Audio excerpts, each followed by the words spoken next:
O Show. This is the Big O Show.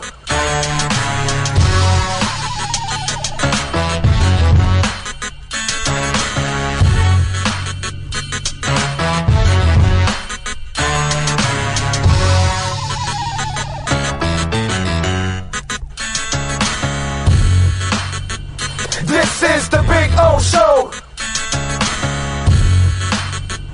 This is the Big O Show.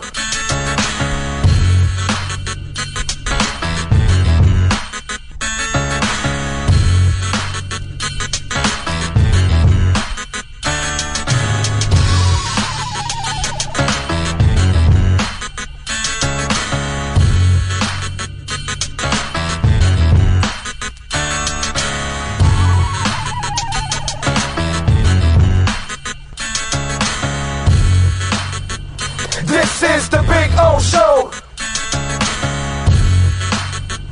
This is the Big O Show. This is the Big O Show. This is...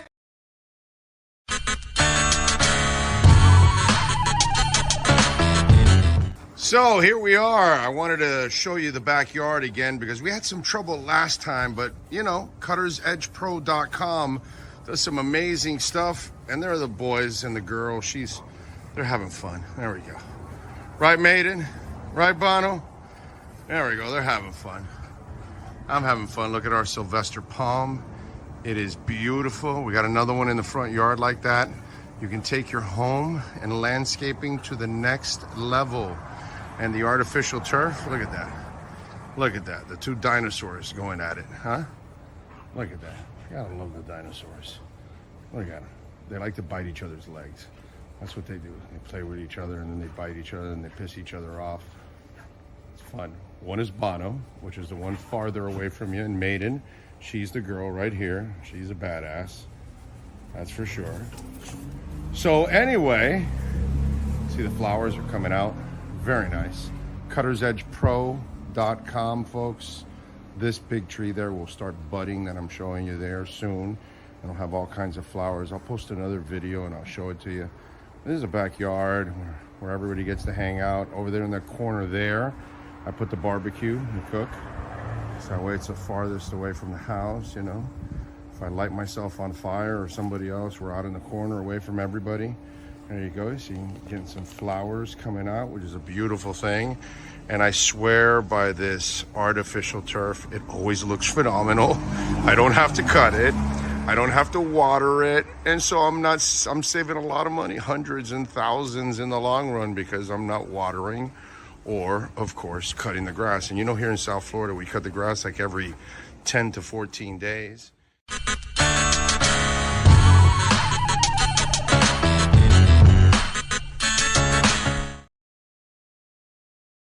When you move, you need a reliable company led by passionate folks eager to assist its customers during a transitional process that needs to be smooth. Call Essential Moving Experts at 844-368-5750 for all your local and long-distance moving needs. You can rely on Essential Moving Experts.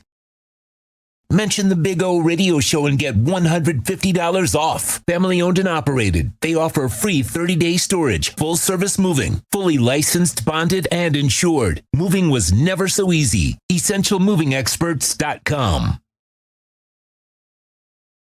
There's no need to drive around South Florida wasting valuable time looking for a new or certified pre-owned Acura. Go to the #1 volume sales dealership in the Southeast United States. Craig Zinn's Acura of Pembroke Pines. Purchase with pace and space in a dealership tailored to your needs. From home buying to providing that personal touch. Contact the 2020 Satisfaction Award winner Craig Zinn's Acura of Pembroke Pines. 888-776-5123. That's 888-776-5123. Or visit them at 15601 Pines Boulevard in Pembroke Pines. For over 16 years, EJDconstruction.com has provided South Florida residents quality craftsmanship, accurate project management, and exceptional service. That's why EJDconstruction.com is an A-rated member of Angie's List and the Better Business Bureau. When you're looking for the right custom home builder for additions or home remodeling, please call my friend Erik at 305-433-4843. That's 305-433-4843 for EJDconstruction.com.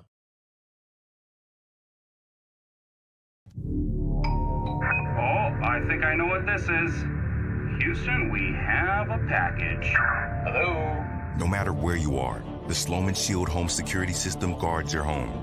With next-gen perimeter protection, 24/7 monitoring, and interior motion sensing. And right now, get a free Sloman Shield security system and doorbell camera, all professionally installed, for free.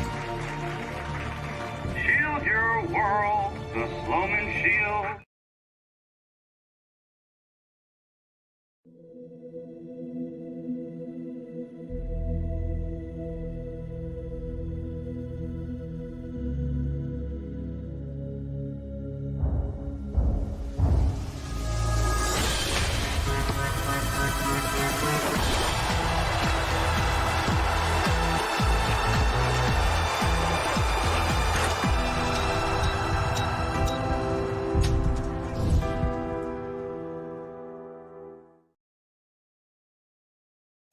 With more than 62 years of litigation experience handling insurance disputes, Welton Rayom is committed to resolving even the toughest insurance claims quickly. At Welton Rayom, they don't get paid unless you win. They handle complex personal injury claims caused by the fault of another in both state and federal courts. They handle auto, trucking, motorcycle, slip and fall, and bicycle accidents. Call 954-966-4646. That's 954-966-4646. Welton Rayom can help.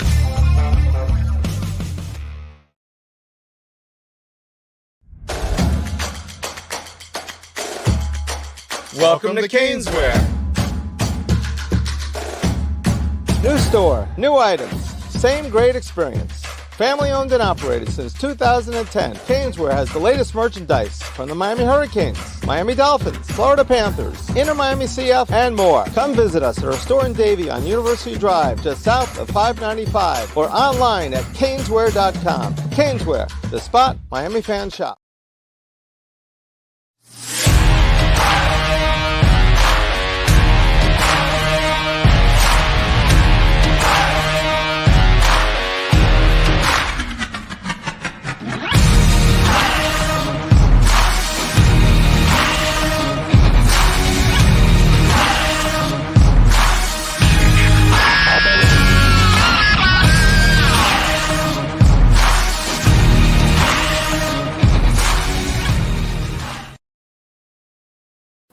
Statements or beliefs expressed on the following program by the host, guests, or callers are not necessarily the opinions of FantasyAccess.com, Media Group Inc., ownership, management, sponsors, or website. When it comes to South Florida sports teams, very few in the media have witnessed, lived, and covered it like the Big O. Let's start the program dedicated to your favorite South Florida teams with a passion that's unmatched. The Big O Radio Show is on. Here's the Big O. Howdy! Good morning, boys and girls. Hope you all are doing well on a hump day. I hope you're doing half as good as we are, because if you're doing half as good as we are, with Bitcoin ETFs getting approved today, with Pendle, while there's been an altcoin dip, that Pendle, yeah, staying strong. And Neutron, by the way, even though there's a little dip, it's still way up from where we got in. Woo! And I got a new nugget for you. Those of you that follow on Twitter, you're a little ahead of everybody else, but that's usually what happens because the breaking news and everything else gets posted on Twitter before it usually gets on our show. So make sure you always follow us on Twitter at Big O Show. We're always there. And we're on Bluesky now. I know you've got to get invited to Bluesky So you've got to kind of it's a new Twitter, kind of like what Threads is, and I forgot the name of the gentleman with the goatee that is doing it, but he's a pretty prominent guy, and so he got that social media. I have signed up. It's Big O Show on Blueski, and we're posting everything that we post on another social media. So we added Threads and we added Blueski along with Instagram, along with Facebook, along with X, Twitter, whatever, all that. So yeah, it's like one post, but then you've got to post it on like 6 different things. So anyway, and you got to do it right, because you never know, the other ones might be needed if something happens with X. So what are you gonna do, right? You gotta plan ahead. That's just kind of the way it is at times. So if you are in Blueski, I actually like it. It's nice. I like the way it's kind of structured. You know, it's got a lot of the Twitter elements, obviously, but I like the presentation of it over Threads, actually. I don't know how many of you are in Blueski, and it's Blue Sky, but I think it's pronounced Blueski. Not sure. I don't know if it's pronounced Blueski or Blue Sky or whatever. I don't know. Maybe it's Blue Sky. I don't know. I have no idea. Telling me Ben's in town, Uriah Heep and Saxon. Goddamn right. We got our front row tickets to that. If you're going to Saxon, you better say hi to me, okay? No guitarist. Obviously, he retired, but I've seen him before with Mr. Quinn. No Paul Quinn. He has given up on the road. I think he's helping them write music, but he is not doing the road deal. Anyway, we got a lot of stuff to talk about. Matt Verderam's going to join us. It's pretty cool how we have Matt on every week, and this is the year that they played Kansas City, which he's a Kansas City insider type guy. Yeah, I mean, NFL overall, but obviously he does a Kansas City show and all that kind of stuff. So he knows the Chiefs as well as anybody in the country. And now they're playing them in the playoffs. So we'll get to talk to Matt Verderam and get his thoughts on that matchup. I think the Dolphins, I know, call me crazy, but I told you this last week. I'm not a phony. I told you last week I didn't have much hope for them in Buffalo. The Buffalo game. I just did not. I thought they were going to lose that game, and unfortunately they did, even flukish, but they lost it. And I told you that this week they have a better chance than last week, believe it or not, only because that offense has not been, so I actually give the Dolphins a chance. And by the way, the line it looks like the money's coming in on the Chiefs with the weather, I would imagine. Chiefs are now favored by 4.5. instead of 3.5. So a whole point move. That's a lot, dude. That's a lot of money coming in. All right. So I like it. What are we doing? What's the market doing right now? Bitcoin's at 45,000. All right. I like it. Not bad. Ethereum is moving, dude. Ethereum's up 6%. I kept telling people load up on Ethereum, because when Ethereum pops, it's going to go to 4,500 like this. It'll go to the 4,500 area like this. From the 24, 2,300, 2,200 area where it was, it's going to pop, and it's going to pop quickly. I can tell you that for a fact. So anyway, and Pendle in the middle of all this drop is up 18.5%, almost at $1.50. Who got in on the Pendle? I know if Sneak Attack is listening, he gets in on all of these things. So he's always making money. Sneak Attack is always on top of it. Brooklyn Rob, I know, is on top of it. Let's see. So who was first today? Steve Chapman first, man. There we go.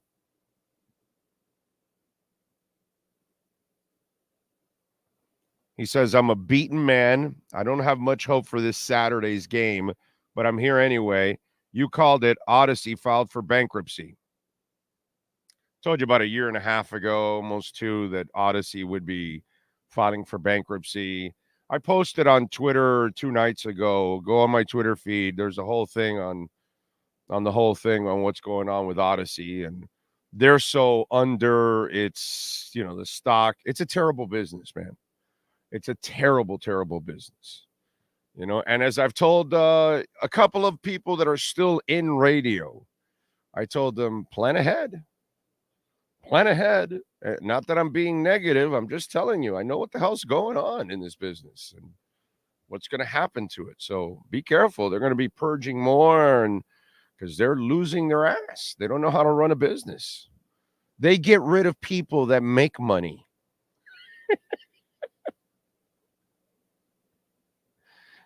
It's a weird thing. It's a weird dynamic when you don't know how to handle your employees, and you protect the ones that, or keep the ones that don't produce any money, and then you get rid of the ones that produce money, or you give them trouble or whatever. It's like, it's the weirdest thing in the world. It should be by a production type of thing, but it's not. It's like, who produces money, who provides content, who breaks stories and gives insight. Okay, let's value those people. Who's great with our clients? Who's, let's value those people. And they don't know what to value. And by the way, that's not just our business. I'm sure it happens. I'm not an expert in a lot of your careers and your walks of life, but I am sure incompetence exists somewhere in your walks of life too. You know what I mean? And in radio, there's a ton of incompetence. You know what I mean? I see the people you keep in place that are your bosses. You keep those kind of people in place. This is why you're headed for bankruptcy. You know what I mean? Because you keep those kind of losers in place, and those losers are still in place, and you don't put one and one together. So Odyssey going into bankruptcy was one of my easiest predictions of all time. Very easy. But thank you, Steve. I appreciate you even remembering that, because I haven't even talked about it in a while. Stephen Harris is in class early, he says, and he's in the house. Aaron Hernandez in. Omar Geiner. Hope you were able to get that refund in Vegas. Not yet. I'm not getting that refund until we're out, Omar. I'm not giving up on the Dolphins yet. I know that they're not making it to the Super Bowl. I get that. But until you eliminate them, I'm not refunding. I don't need a refund till, like, I think it's February 3rd or something like that. So in other words, you would know you're in the Super Bowl. That's why I got it that way. So I can get my refund, worst case scenario. So I have not refunded my my stuff. So tells you where I'm at. Okay. I know, but I'm not giving up yet. I'll wait till we're officially out, and then I'll get the refund. Good morning, Big O. Jamie Zoria in San Jose. It's a hump day. I hope everybody is having a good week. Remember to smash the like button and fins up, everybody. Miles Deep is in there. Tops to my Miami families. I hope I'm still seeing you, Miles Deep, in a few weeks. I hope so. Doesn't look good, but I hope so. As seen on YouTube, says, I'm hearing rumblings that Stephen Ross has been in touch. Yeah. First of all, I seen on YouTube, you don't hear rumblings because you don't know shit. Okay? Let's get that shit straight. Okay? You hear no rumblings. Okay? None. You know nothing. So let's get that shit straight. I love when listeners try to tell me, oh, I hear. I used to have some guy used to be reaching out to me on DMs until I just already told him, just get lost, bro. Get lost. Because they try to, listen, you're not an insider, so you don't hear anything. You know nothing. You can guess and then hope you guessed right, but you know nothing. You hear nothing. You might have read some other idiot's article, but you know nothing. And you know no one. Let's get that straight. Timothy Eason, Herman Cueva, Alexis Palenzuela, Nico Jones says, I saw a stat where Dolphin running backs see one of the fewest 8-man fronts in the NFL, yet don't run the ball more. That's our boy Mike McDaniel that still doesn't understand what he has in front of him. You know what I'm saying? It's like having Halle Berry at home and just making love to her once a month or something. What's wrong with you? It's got to be once every 6 hours. Anyway, Joseph says Panthers win, Big O. Fire up that victory. Cigar, Sean. Kachuk with that hat trick. Yeah, baby. How about Sean ready to go with that victory cigar? Damn right. James Vivinetti is in. Tua time. Joseph. Lisa Rose says, sucks. Finn's got to play in this cold, but so do the Chiefs. We got this. Hey, Lisa, they're playing in the cold because they put themselves there. You know what I mean? Win the Tennessee game, and you don't have to, you don't have to go take any sweaters or anything like that, but you get what you deserve, unfortunately, Brian Walters is in, reminding everybody to hit the like button, smash it, and hit that notification bell. That way you know when we're on. And sometimes there might be a day that we have a late night and I do a little later opening start or whatever, or a Thursday that you don't realize that Thursday is a 3:00 show because we do afternoons on Thursdays at the casino. Dolphin from Charlotte, North Carolina. Thank you, Dolphin. Visit our friends at KSDT CPAs there in Charlotte, North Carolina. We got an office there now. One-Eyed Jack says, do you think we'd see a dime package that moves Christian Wilkins to defensive end because of injuries to the edge position? No idea, but I would not be surprised if you could see a little bit of that. That could make sense because Christian can play end. Okay.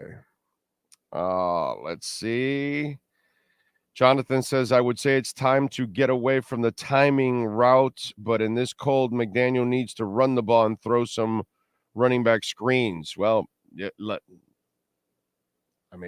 why haven't you been doing that even more throughout the year? It's baffling to me. No, let's throw it to Jeff Wilson out in the field in traffic, because that's better, instead of just tossing it to him on the flats, and let him run from there. Where there's no traffic, he can catch the ball. It's right there in front of him. That's probably the kind of catch he can do, not putting him out for a pattern and in traffic. Yeah. It helps to put players in positions that they can be successful. And Mike McDaniel has got to learn to do that. So Steven Gonzalez says, damn it, let's go. Finn season starts Saturday, and God knows maybe they wake up and offense has a big game. Steven, they got to be carried by the offense. So you got that right. Brian Landis, Kyle Cockrell, is it wrong not to have confidence in Tua at this point? Because to be honest, I'm not confident he can get it done. That's fine. That's fine. Deep down inside, you never really believed anyways. That's probably what it is. So, to me, I believe I have no problem. I'm not worried about Tua right now at all. I know what the problem is with the Dolphins offense. I know exactly what the problem is. Your head coach doesn't really know how to call a game and put everybody in positions to be successful yet. Like I told you, 2024. He better get it all straight, because by the end of the year, next year, if it's a lot of this, you guys are going to be freaking out on him. Watch. I've seen this movie 100 times. He better figure it out next year. Yeah, there's been a dip since yesterday. I told everybody, if you were listening, that there would be one more dip for the altcoins, because you're going to have people dumping altcoins to buy Bitcoin. And now that the ETFs are about to be approved, which, you know, I gotta keep looking here to see when officially they announce it already, that it's official. I know yesterday the news broke accidentally and all that shit, but it'll get approved today, and then you're gonna. I've been taking advantage. You know what? Let me do this now. I might as well do this now and get this out of the way. I tweeted it out yesterday, and I bought a lot more this morning because I saw the dip and I've been following it. And so I've been, you know how we hit on Neutron, and we told you about Neutron and what Neutron is to the Cosmos ecosystem, how it handles the DeFi and the staking, and basically it's the cash register, it's the bank. The money's going to go through there for Cosmos will be going through Neutron. So I told you to jump on Neutron, and then we had that dip into the 96, 97, 98 range. And by the way, speaking of that dip, having said all that, right, we have a dip on altcoins. Remember, 96, 97, 98, 99 cents. Right now, Neutron's down 13%. It's at $1.38. We got it in just under $1. Some of you got it at $1.01, $1.05, 6 cents, whatever. You're at $1.38 on a almost 14% dip. Tells you how strong Neutron is right now, and it's exploding. We gave you Pendle, and Pendle's been dipping the last 48 hours, right? And it was in between the $1.19 and $1.30, because I loaded up in that area. I think I got my average somewhere in the $1.25 range. Pendle has gone completely against this dip, is up 18.8%, and it's $1.52. Okay?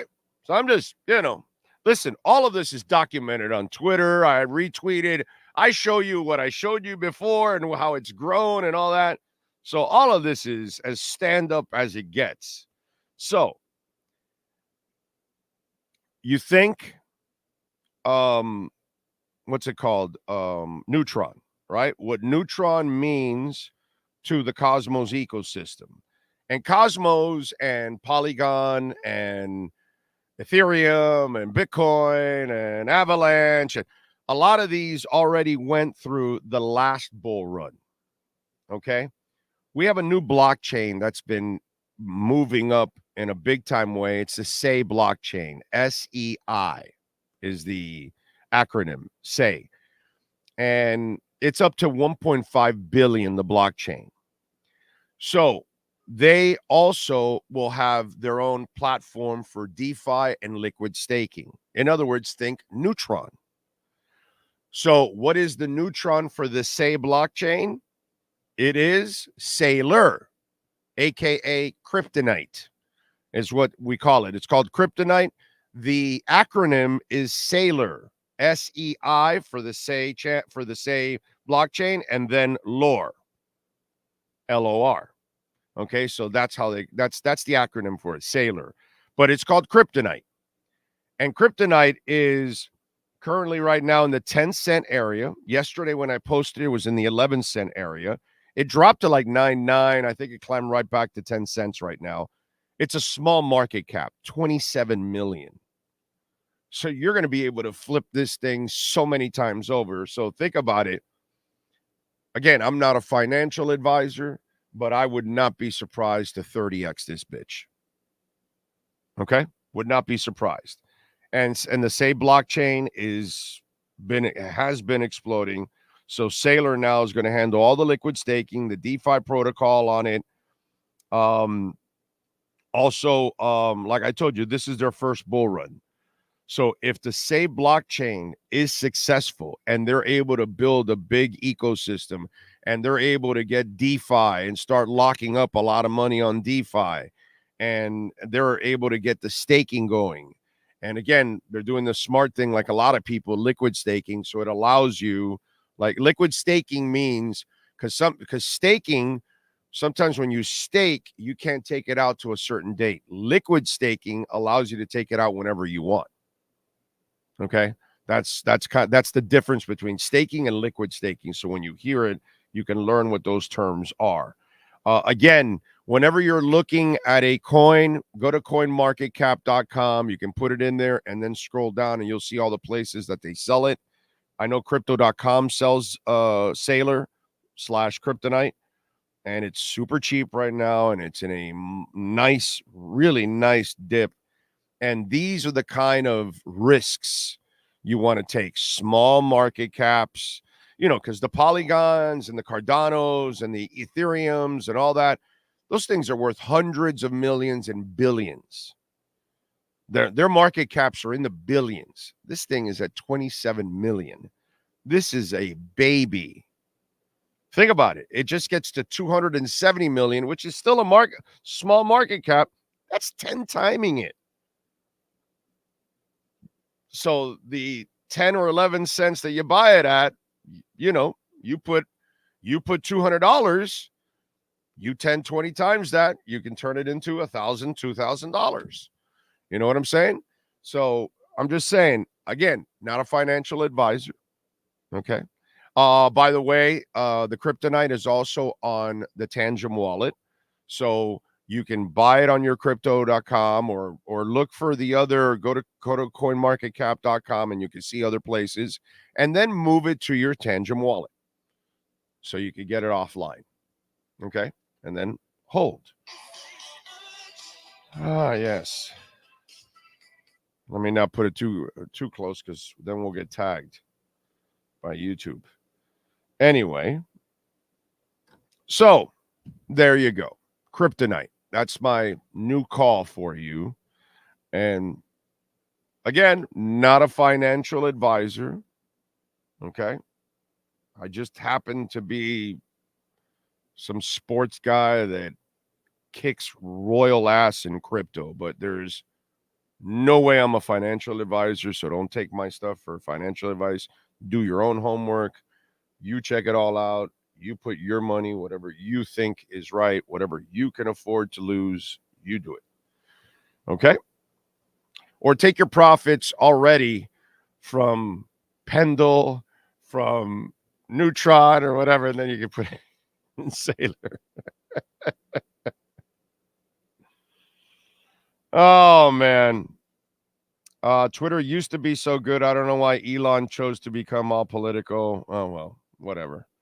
Now he's blocking people that are taking shots at him.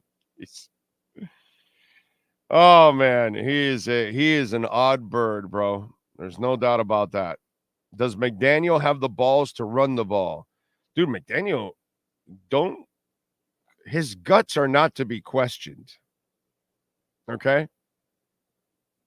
I'm sorry, but his guts are not questioned. It's his decisions that must be questioned. The man is fearless. He does stuff that's way more riskier than running, which is throwing the ball, and it ends up becoming dumber. So I don't know, dude. I can't answer the way he does things. Paul in Connecticut is in the house. Please win a playoff game. I can't wait another 25 years being stuck in the middle. No, I know. Michael Lombardo says, morning, Big O. They put 8 men in the box in the second half, right? It's just, you know what, dude? It's just at times, I just can't understand what he does, whether it's 8 or 7 or whatever. The bottom line is you succeed running the ball. Run the ball, bro. Run the ball. There is 0 points of radio in 2024 between YouTube and all the streaming services. I'm surprised it's still around. It's only around because they're stuck with it. They're stuck with the buildings and the antennas And so they're losing their ass because you people are not listening to radio anymore. You know what I mean? And then you've got radio not very smart either. They're not changing their way of broadcasting. They're repeating segments. You know what I mean? Like you hear it on QAM all the time. You repeat interviews and segments and skits and all that like Hawk and Crowder do. And you're in a digital era. Your live audience is your smallest audience. What you do for 3 or 4 hours that you're on or 2 hours is completely different material, is what you're supposed to do, because you're digital. You're really not live that much anymore. All radio stations across the country should not be broadcasting for the people that are listening live. They should be broadcasting for the people that are going to listen to it on demand, because that's what you need. So what you do is you don't repeat segments, because then all you're doing is repeating stuff that people can download, and they're just not going to download it because they already heard it. So you've got to constantly add new content, and that's something that they don't do. And so, but it's a lazy way, and it's an easy way out, and you still get your check, but it doesn't help what you're trying to do. So they actually don't even understand how to run their medium. You know what I'm saying? But it is what it is, dude. You know what it's just a terrible, terrible business run by people that don't know what the hell they're doing. Jay Gelfin is in the house. It's great to be a South Florida sports fan. All of our teams are significant in giving us plenty to talk about. Yeah, I just need the Dolphins to give me more good stuff to talk about. I was thinking about this. So let's rank our sports teams. Think about this. I want you to think about this. The Miami Dolphins won 11 games this year, and they're the 4th best franchise in town.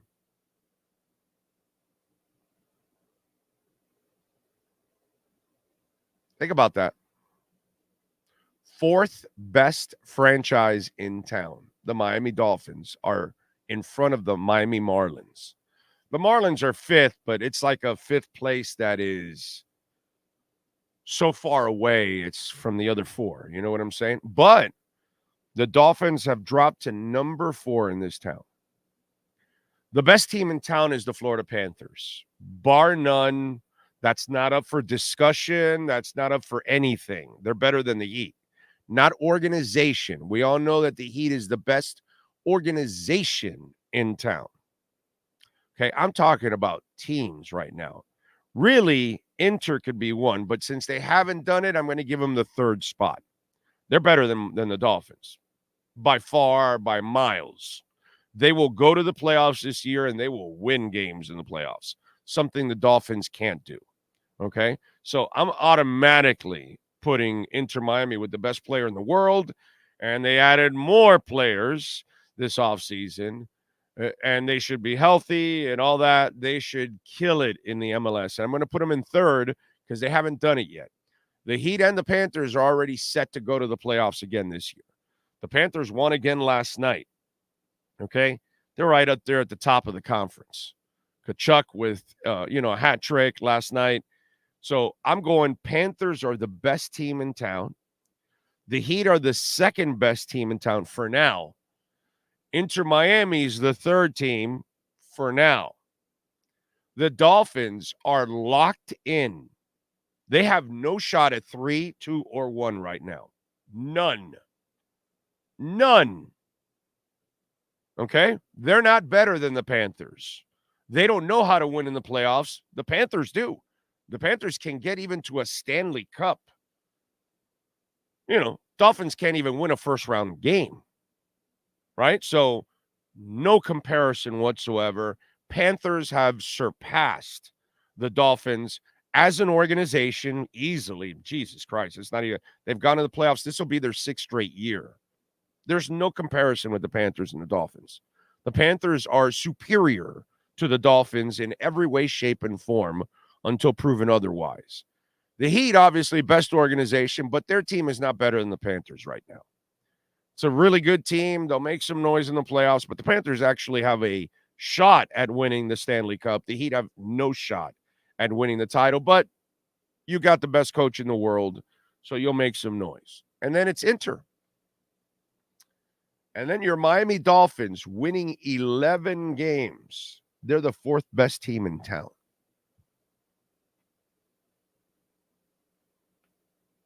And by the way, they raised their prices 30%. A team that still can't win in the playoffs, they're raising ticket prices. You got a lot of balls. I mean, you want to raise ticket prices and you're the Heat? Well, they give you a product every year that goes to the Eastern Conference Finals, goes to the finals. They've won titles. I mean, you got to take the bad with the good there. You got to pay a little more, but you're getting quality. The Panthers now are about to make their 6th straight playoffs, and they went to the Stanley Cup last year. They raised ticket prices. I get it, dude. Matt Caldwell was on CNBC the other day talking about revenues, how they're going through the roof, and God bless them, they deserve it because they put together a great product, and they go and trade for the best players, and they pay their players, and they do everything just like the Heat in a first-class manner. Okay? And watch out, Miami Heat. The Panthers could be taking the number 1 spot very soon. And then we've got Inter Miami, who has built a monster. In another year from now, we probably will put Inter Miami number 1 because they got a good shot at winning the MLS Cup, and they got a good shot at becoming a dominant force because the Moss brothers are maniacs. I told everybody this. No matter how much they fucked up at the beginning, and they were complete screw-ups, okay? Absolute screw-ups. I saw it. I witnessed it. I was there personally watching it. The place was a disaster, okay? And I don't even know if it's really that organized still to this point. But on the money side, they've been able to go out and get the big players and get the big names, and they've gotten it done. And they're finding young guys like Campana. They're finding guys that can make plays for them and grow too. So that's the other side of all of this, that they're finding guys like Kromansky and stuff like that. So they're doing their job in unearthing stuff. The goalie calendar, so they're finding young guys and they're buying studs. So the organization now, you could tell after the mess with the first GM, now with Henderson, things are getting a lot better. So Inter might be 1 next year, but it's interesting that as good as the Dolphins season was this year for the Dolphins, 11 wins is fantastic. They're the 4th best team in town. That's like you stand around going, wow, we did all of this and we're still not even close to being the best team in town. Because you can't do what the other teams can do. Except for Inter, they haven't proven it, but come on, man. Come on. It's coming. I mean, that would be the biggest choke job in the world if they're healthy and they don't really do anything in the playoffs. That would be an incredible choke job there. That you would have to fire Tata Marino at the end of the year if he does nothing in the playoffs with that team. So it's coming. So I automatically put Inter Miami in front of the Miami Dolphins. Miami Dolphins, you got a lot of work to do in the NFL. You got a lot of work to do to climb here locally because you are way behind the other 3 teams. The other 3 teams are way closer than you are for a championship. Yeah. The other 3, I think, I'm pretty sure have a coach that can win one. I'm not sure yet with Mike McDaniel. Unfortunately, that's my huge question mark now is Mike McDaniel. Can he learn? Can he evolve? Because I haven't seen enough evolving from year 1 to year 2. And that's been really disappointing. Let's see what we got here. Yeah, I put the Heat 1 just because overall they brought us through. Yeah, but I'm not talking about now. I'm not talking about the past. I'm talking about right now, Chad. Right this second. I told you overall, the Heat is the best organization by miles and miles. They're so far ahead of everybody. The Panthers, are doing their best to try to become something like that, but they got a long ways to go. But right now, the best team in town is the Florida Panthers. Right now. Okay? Best team in town is the Florida Panthers. Then I'm going with the Heat. Okay? You're going overall franchise. I'm going to go overall right now. Right this second. Best team in town. It's really Inter, but they haven't proven it. But I'm going to go Panthers because they were in the Stanley Cup last year, and they look like they're closer to it more again this year than the Heat do. Algorand, my problem with Algorand is their DeFi. They lost all their DeFi. And because of that, let me see if I can bring it up here. The problem is they lost all their DeFi, and if you lose all your total value locked and you don't have enough businesses involved in all of this, it's a problem. And Algorand, like right now, Lido's number one, and let me see, total value locked. Hold on. Here we go.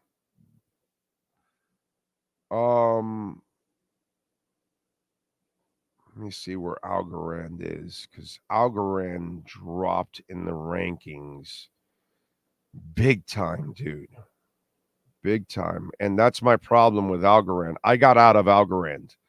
Once I saw that Algorand lost their juice and they didn't have their DeFi, I kind of got out of Algorand, and I'm glad I did, because when I got out of it, it was in the 20-something cent range, and it plummeted. And so I was able to get the hell out and get something else. I don't even see them in the rankings and their total value locked. And so that's my problem with Algorand right now, is that they don't have as much money locked anymore. And to me, that's a problem, because then that means there's not enough business going on the Algorand blockchain. And I know that they have, their whole thing with their deals with teams and all that kind of stuff.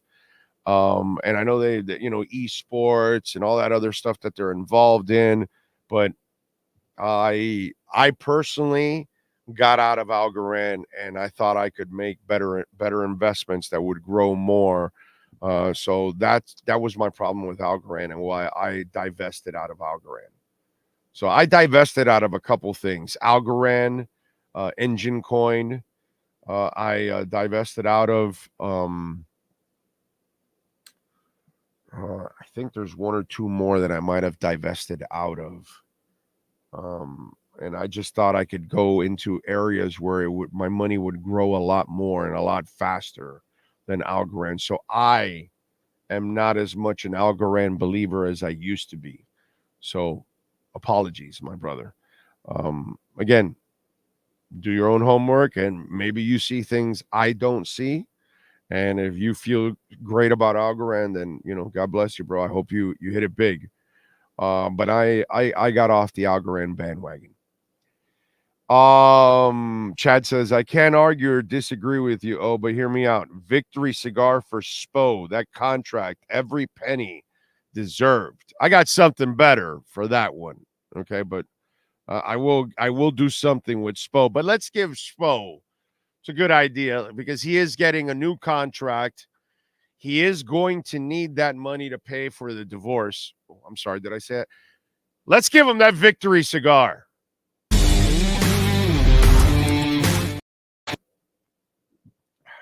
That's how it goes. Anyway. Made paid. Thank you for the love in the super chat, my man. Appreciate you. The Dolphins are 5th. Coco Gauff, who wins, opens.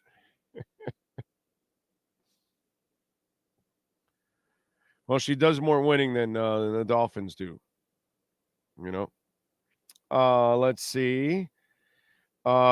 Isn't it funny that we have so many injuries, but Tua stayed healthy the whole regular season?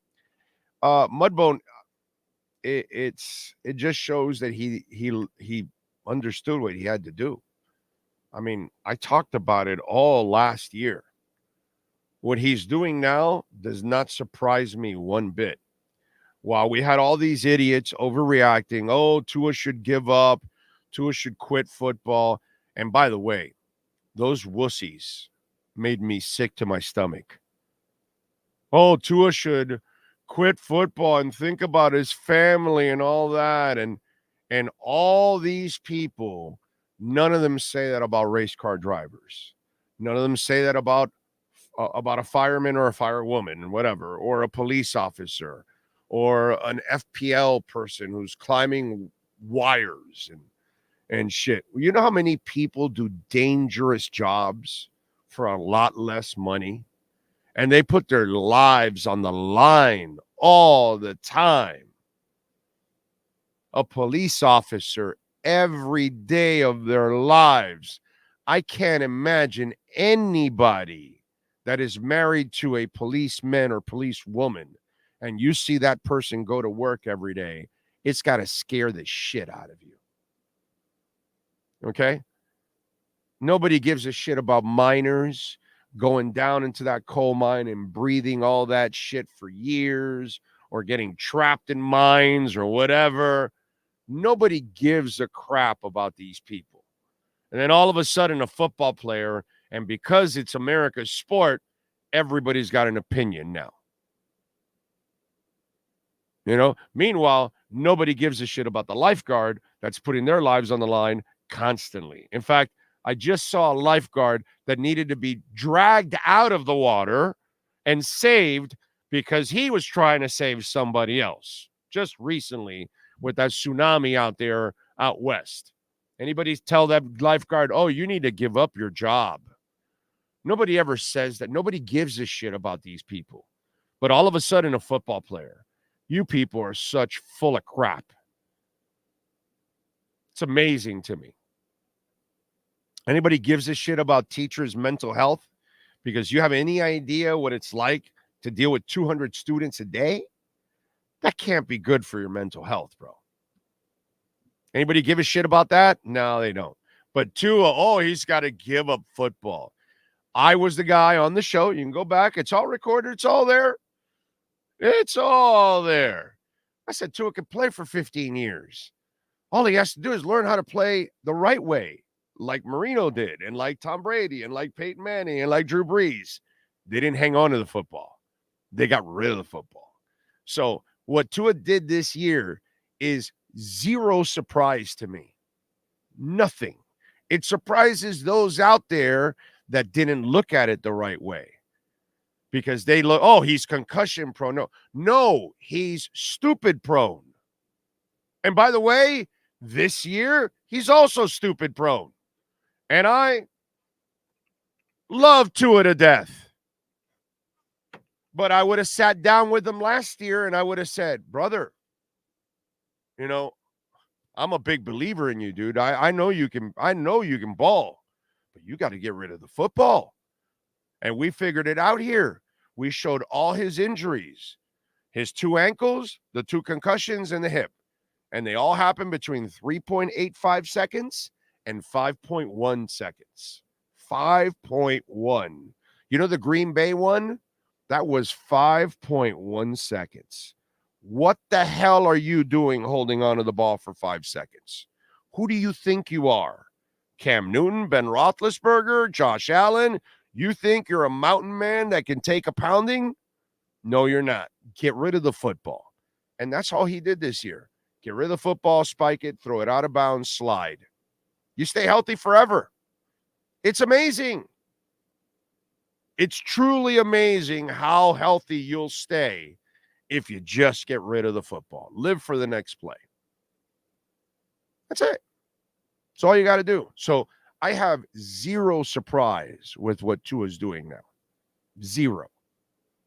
He finally played smart. Now he's doing dumb shit again. Last year he did the dumb shit of holding on to, well, he's been doing that for a while, all the way from Alabama, holding on to the ball, playing hero ball, thinking that, I can hold on for another second. No, you can't, dude. So now he learned that. Now he's doing the dumb shit of throwing interceptions. And so he's got to tweak that now.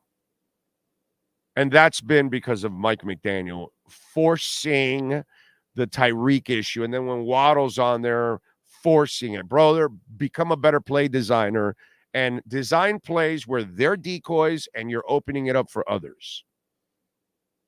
As I gave you an example in the game, go look at it.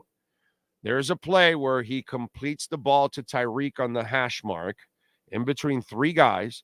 There's a fourth guy coming. That's the guy that was with Berrios. He was in between Berrios and Tyreek. That's how much Tyreek brings attention. And because he was in between the two guys, Tua should have thrown to the sideline and hit Berrios instead. It would have been an easier throw, less contested. You wouldn't have had to drop it in between three guys. It was great that Tyreek made the catch. He went up in the air and caught it, but it was a difficult throw and a difficult catch. Whereas if he just throws to the left and throws it to the outside, it's an easy catch, no traffic, no contested, and, a better completion for you. Less chances for turnovers.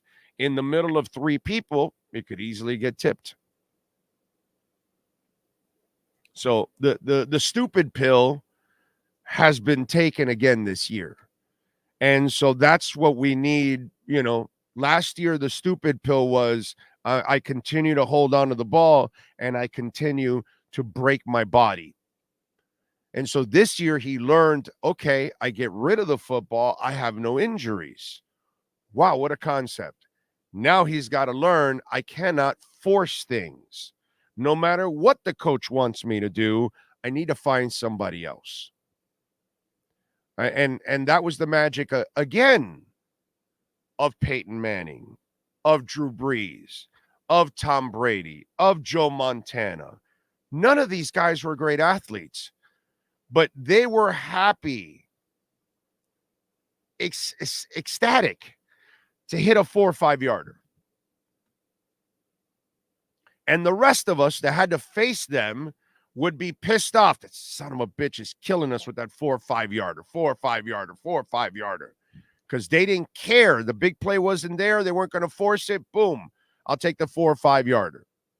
And I'll keep the play and the drive alive. We don't see enough of the 4 or 5 yarder. We don't see enough of the running game. We don't see enough of the 4 or 5 yarder. We see too many chances, too many risks. And it's exciting and it's fun, but you can't make it all about your offense. That has to be a complementary piece. It cannot be center stage. Center stage on the mic, and we're putting it on wax. It's the new style.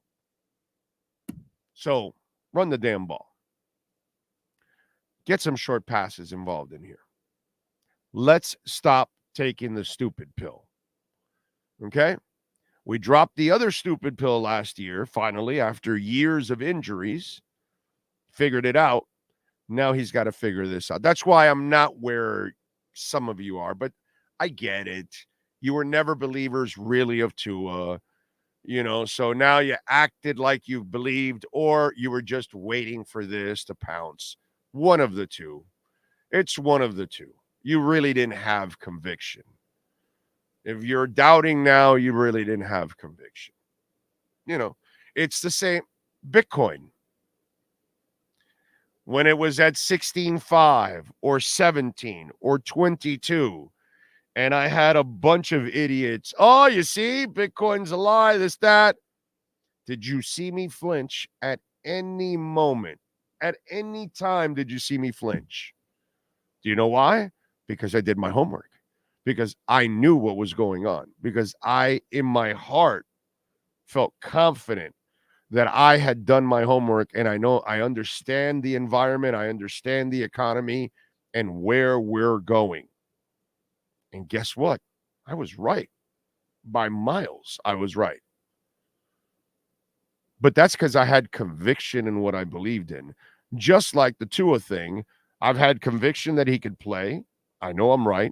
I had conviction that the injuries had nothing to do with injury prone or all that stupid shit you people were coming up with. It was his bad decisions. And when I look at what's going on this year, and some of you are already getting off the bandwagon because you really didn't believe, and you're really not. Remember a couple years back, they're killing Tua, and I'm saying, dude, it's not Tua. It's flow, and he can't build an offense, and he can't build a, and then that's what it was. And so you got to have some conviction in what you believe in. If you're going to be a waffler, then yeah, it's super easy to say, yeah, no. As the wind shifts, oh, he's playing well, I now believe. Oh, if things go wrong, oh, I don't believe. I mean, I'm not doing that, bro. I'm not doing that. I'm sorry. Tua's taking some stupid pills right now with the interceptions. And he's got to straighten that out. And I'm as brutally honest as it gets. And I'm saying something that I bet his dad is telling him. Like, son, what are you doing? What the hell is that interception? You're killing your team. He's probably hearing it worse from his dad than anything I said. So I think he's still an elite quarterback. I still think he's an elite passer. I still think Tua's phenomenal.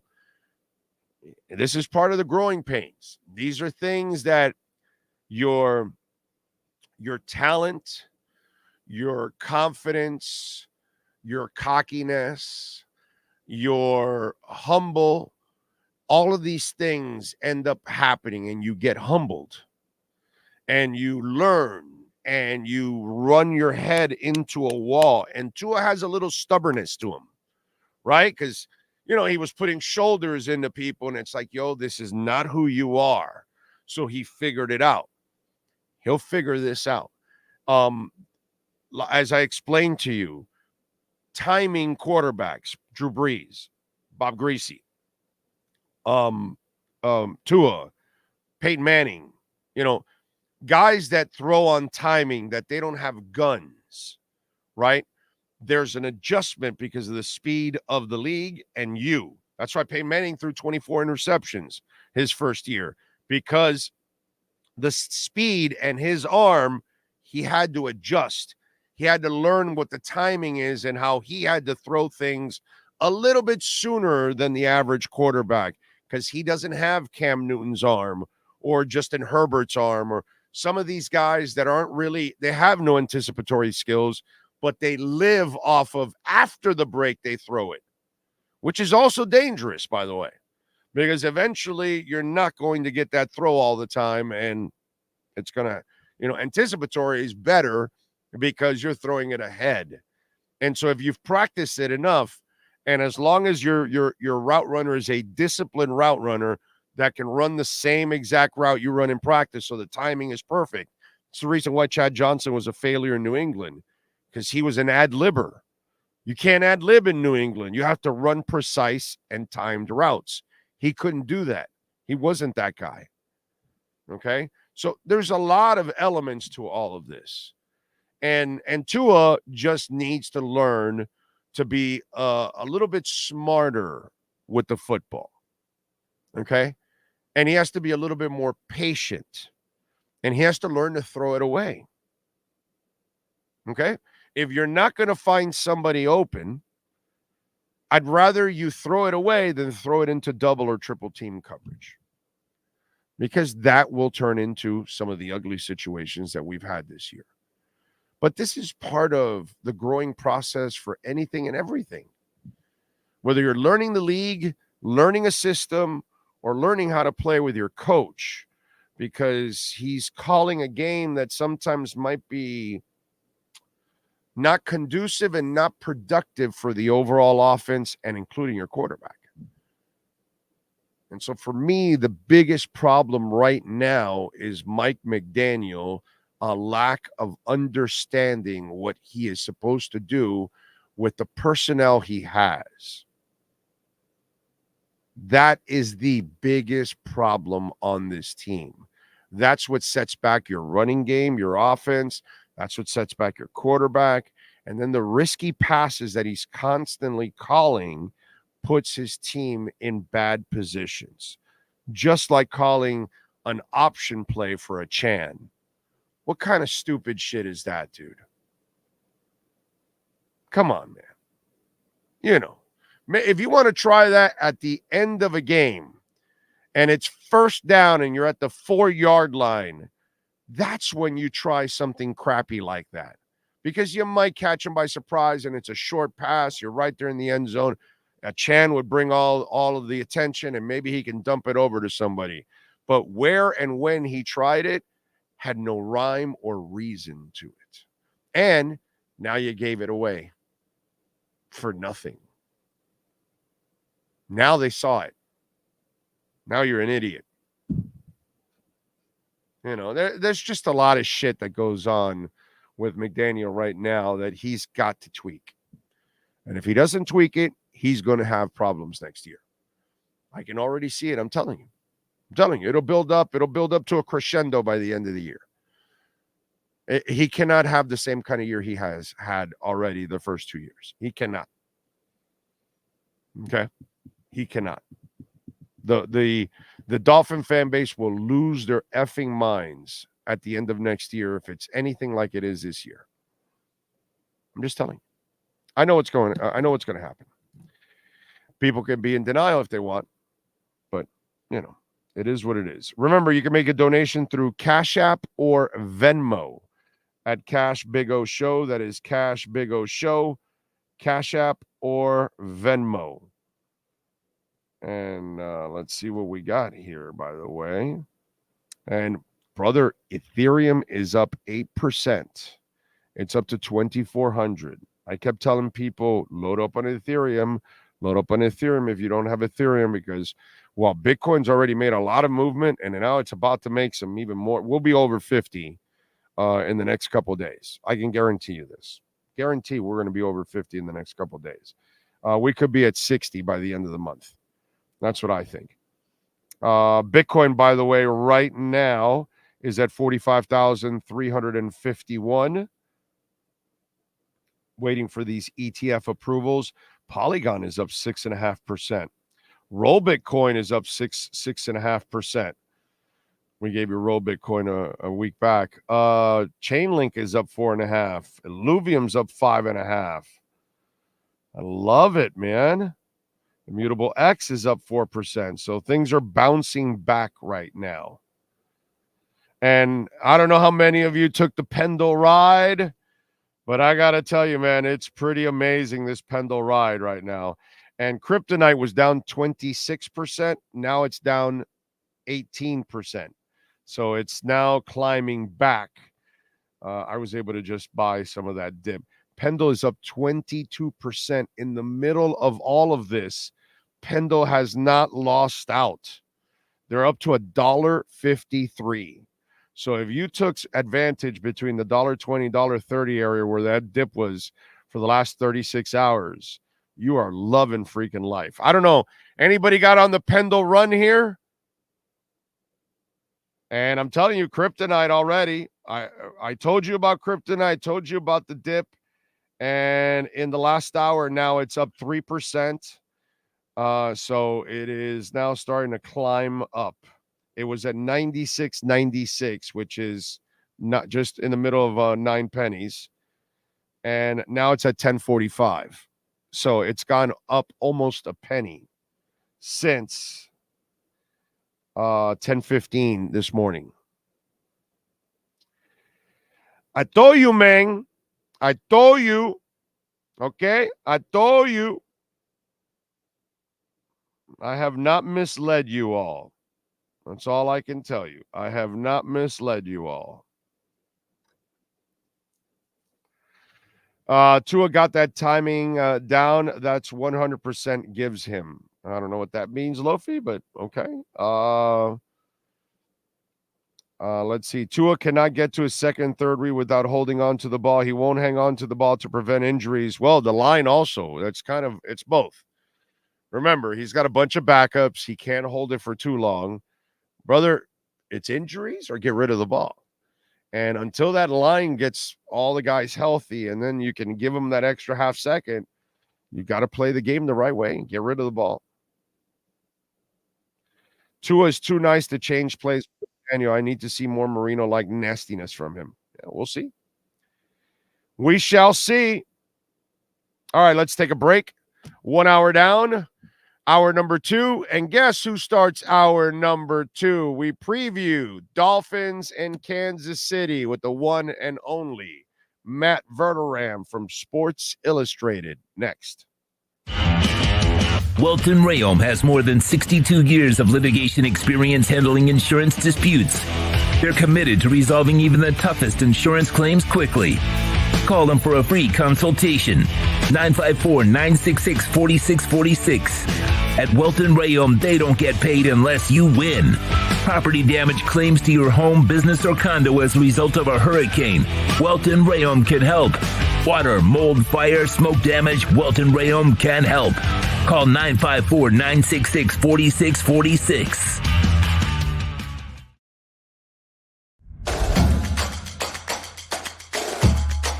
Welcome to Caneswear.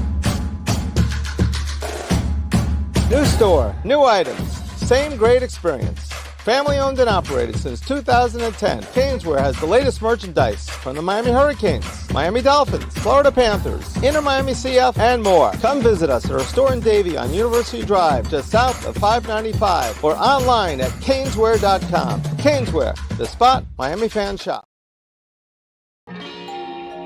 Oh, great. You have a doorbell camera. Now you have a front row seat to your house getting robbed. They're breaking into my house! Ooh, there goes the TV. I'm sure it'll turn up at the pawn shop. No, not the TV! Just because you can see them, that doesn't mean you can stop them. With Slogans, you get 24-hour monitoring, a free home security system, and professional installation. Plus, free doorbell camera, one that'll actually work for you. Get out of my house! Get out of the house! Call 1-800-ALARM-ME.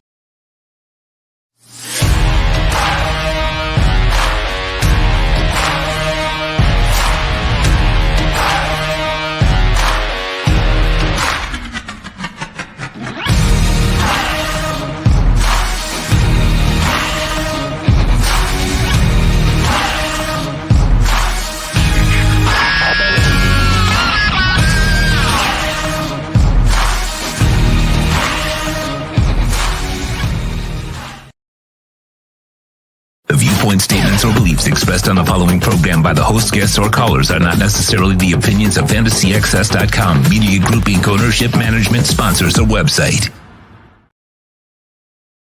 When it comes to South Florida sports teams, very few in the media have witnessed, lived, and covered it like the Big O.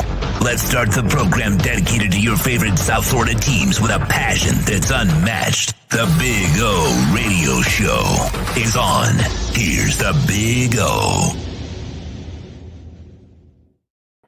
All right, here we are, ready to go. Let's preview a little Miami and Kansas City with the one and only Matt Verderam. How you feeling, my man? You feeling good? I am feeling good. How are you feeling? Not good. What can I tell you? Watching this collapse again, 2-3 down the stretch. If they lose on Saturday, it's 2-4. Not happy, bro. I am, and I saw some of your tweets. My problem right now is more with Mike McDaniel than anything else. He abandons the run still. Mm-hmm. He makes calls that make no freaking, that option play he called for a Chan in that game. That wasn't good. That wasn't good. Like at that moment, I was just talking before you were on, when you pull that play, okay, it's first and goal and you're at the 5. That's when you pull that play, not when you're on your side of the field in a game at that moment that wasn't going to create anything for you. They're at the 5. You bring so much attention to Chan. Maybe he can dump it into the end zone like Derrick Henry does, right, or something like that. That makes sense. Okay, I get that, dude. But where he did it, it made no sense. I'll give you another one. They take a lead, 21-14. On the next possession, they start at the 25. The first play he calls is a 25-yard pass play to Tyreek in between 2 or 3 guys, and it's incomplete. And on the next play, there they are running the ball like 11 yards. It's like, yo, dude, come on, man. Yo, come on. There are things that he does that just doesn't make sense. And then I think he's kind of been a little bit of a bad influence on Tua. And Tua has a Russell Wilson disease, the nice guy disease. So when Pete Carroll or I think it was Darren. No, it wasn't Bevel. Was it Bevel that sent in that? Was he the offensive coordinator for the Super Bowl? Yes, it was Darrell Bevel. Okay, so they send in a pass play. That's where Russell Wilson needs to become a dick and say, what? Like he hears it. He doesn't need to share it with his teammates. All right, fellas, we're going to run the ball. Hey, Marshawn, let's win this bitch. Yeah. Right? Yes.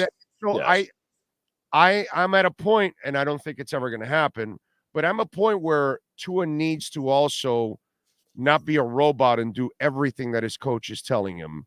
He needs to kind of, by the way, Marino did not do everything Shula wanted. Like all the time, Matt. All the time. Well, Marino would no, I'm not doing that. And he did what he wanted to do. Yeah. And a lot of times it has to work. Yeah, right. You're a dead man. Yeah. Exactly. Yeah. So you tell me about this relationship and Daniel, what do you see? I think that right now Tua doesn't have the cachet or the clout that Marino had or that Russell Wilson had after winning a Super Bowl. Like right now, Tua does not have the standing to say, yeah, I'm not doing that. I'm not saying he can't do it. I mean, could obviously do it, but I think that's part of the problem. I also think watching that game on Sunday, look, they were thoroughly outplayed and they still could have very well won that game. And they gave it away. I mean, I don't necessarily blame McDaniel as much for that game. Like those 2 interceptions that Tua threw were egregious. You just can't throw those footballs. I'm sorry, man. Like especially the last one. You can't. You're throwing at Chase Claypool, who runs like me, and you're throwing it into double coverage. It's second down. Like, just throw it away, check it down, whatever. I can't throw that. There was no window for that ball to get in there. There was no reason kind of the thing. That was a dumb interception. That was insane. Like, if you throw a ball like that Saturday, you go home. Like, that's the end of your season. Like, you can't throw that ball there. You have an opportunity. The defense, as beat up as it was, look, it made plays enough to keep you in the game. They gave up a ton of yardage, but they lost on a deflected Andrew Van Ginkel off his helmet lucky play and a special teams touchdown where 2 Dolphins collided against each other and created the gaping hole for the runner. They lost on those 2 plays. That's defensively, they gave you a chance in the game. Now, look, they also got some help in that game. I mean, Allen misses Diggs for what should have been the easiest 90-yard touchdown of all time. And that's who he is. No, I agree with you. Oh, you know how I feel about this. I agree with you. But I'm just saying the point is, were the Dolphins perfect defensively? No, but they're not going to be. They're missing half the team. Like, you're trying to hang on for dear life defensively right now and just make enough plays. And they did that. You know what? The Bills missed a couple of shots. They forced a couple of turnovers. I'm going to tell you, the one play that gets lost. Cook dropped the touchdown, dude. Yeah, you're right in the end. I'll give you a play, though, that gets lost to time because they lost the game.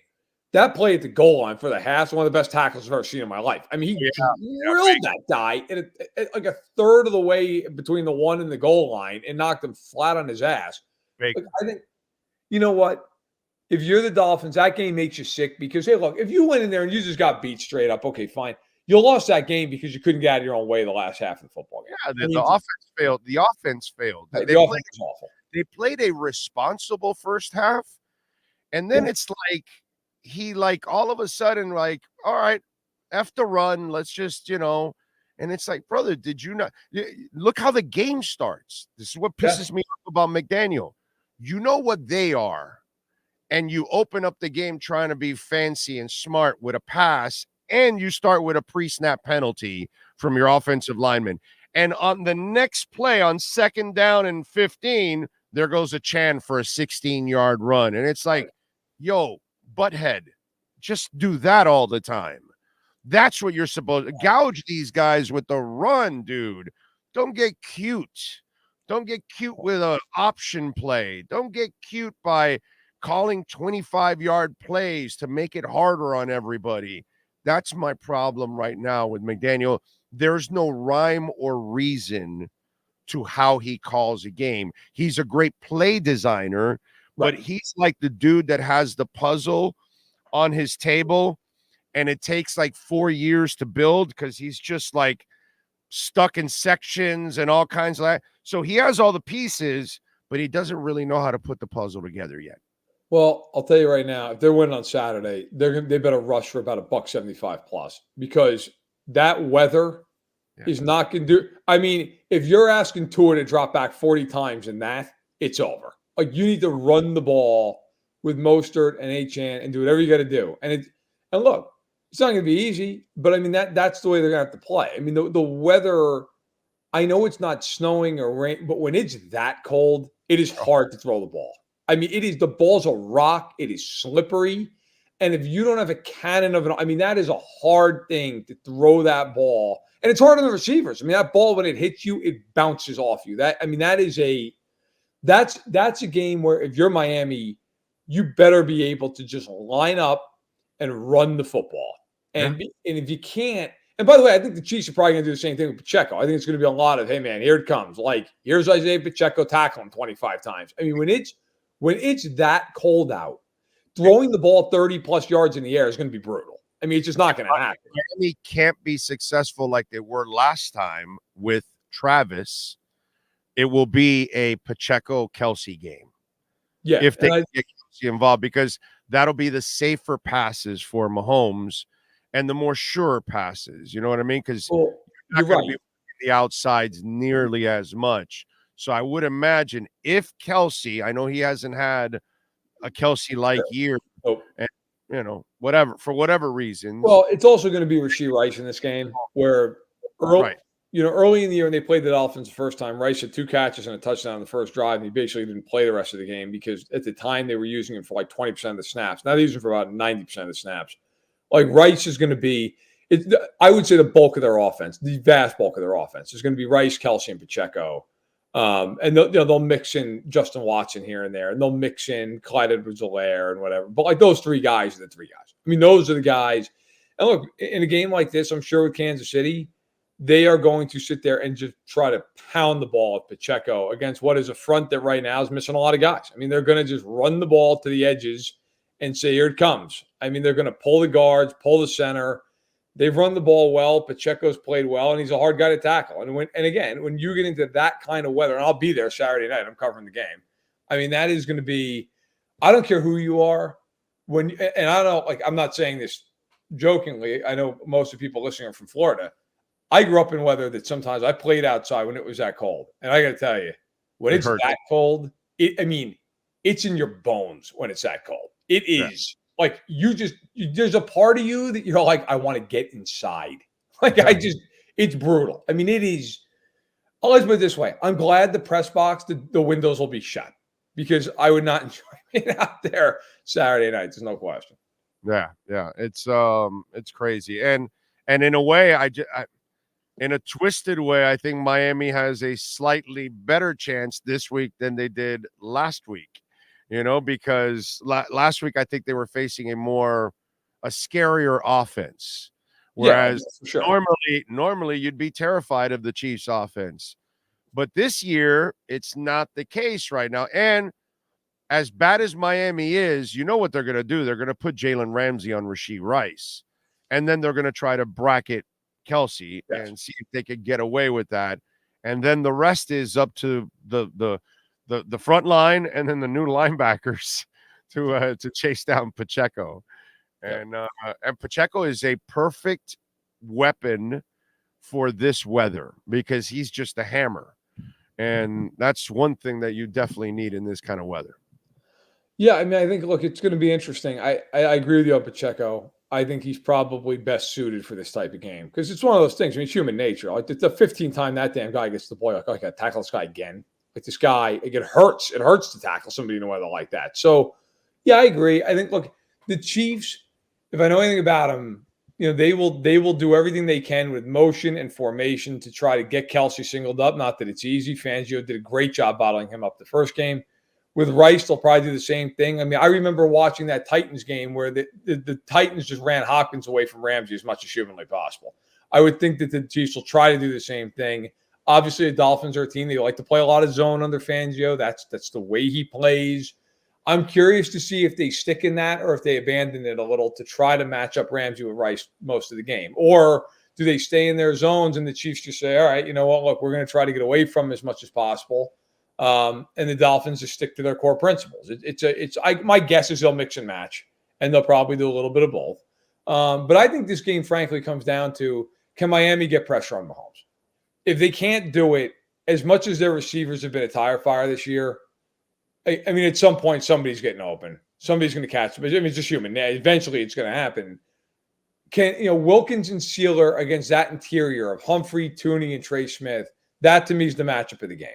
If they can win some matchups inside and get pressure, then they've got a shot. If they can't, and it becomes one of these games where Mahomes is just sitting back there looking to throw the ball 6, 7, 8 yards a clip with Pacheco running, then I think it becomes hard. Then I think it becomes something where all of a sudden, it's always 2nd and 5 and it's always 3rd and 2. And it's hard to defend like that, no matter who you are.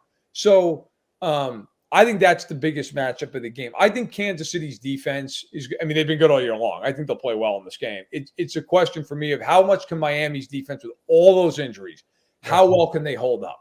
Can they hold up enough to hold the Chiefs to 23 or less? The Chiefs' offense has not been prolific this year, so it's possible. Or is it one of these things where it's just too many injuries and the game just breaks? The Dolphins' offense is not prolific at all against good teams. No, it's not.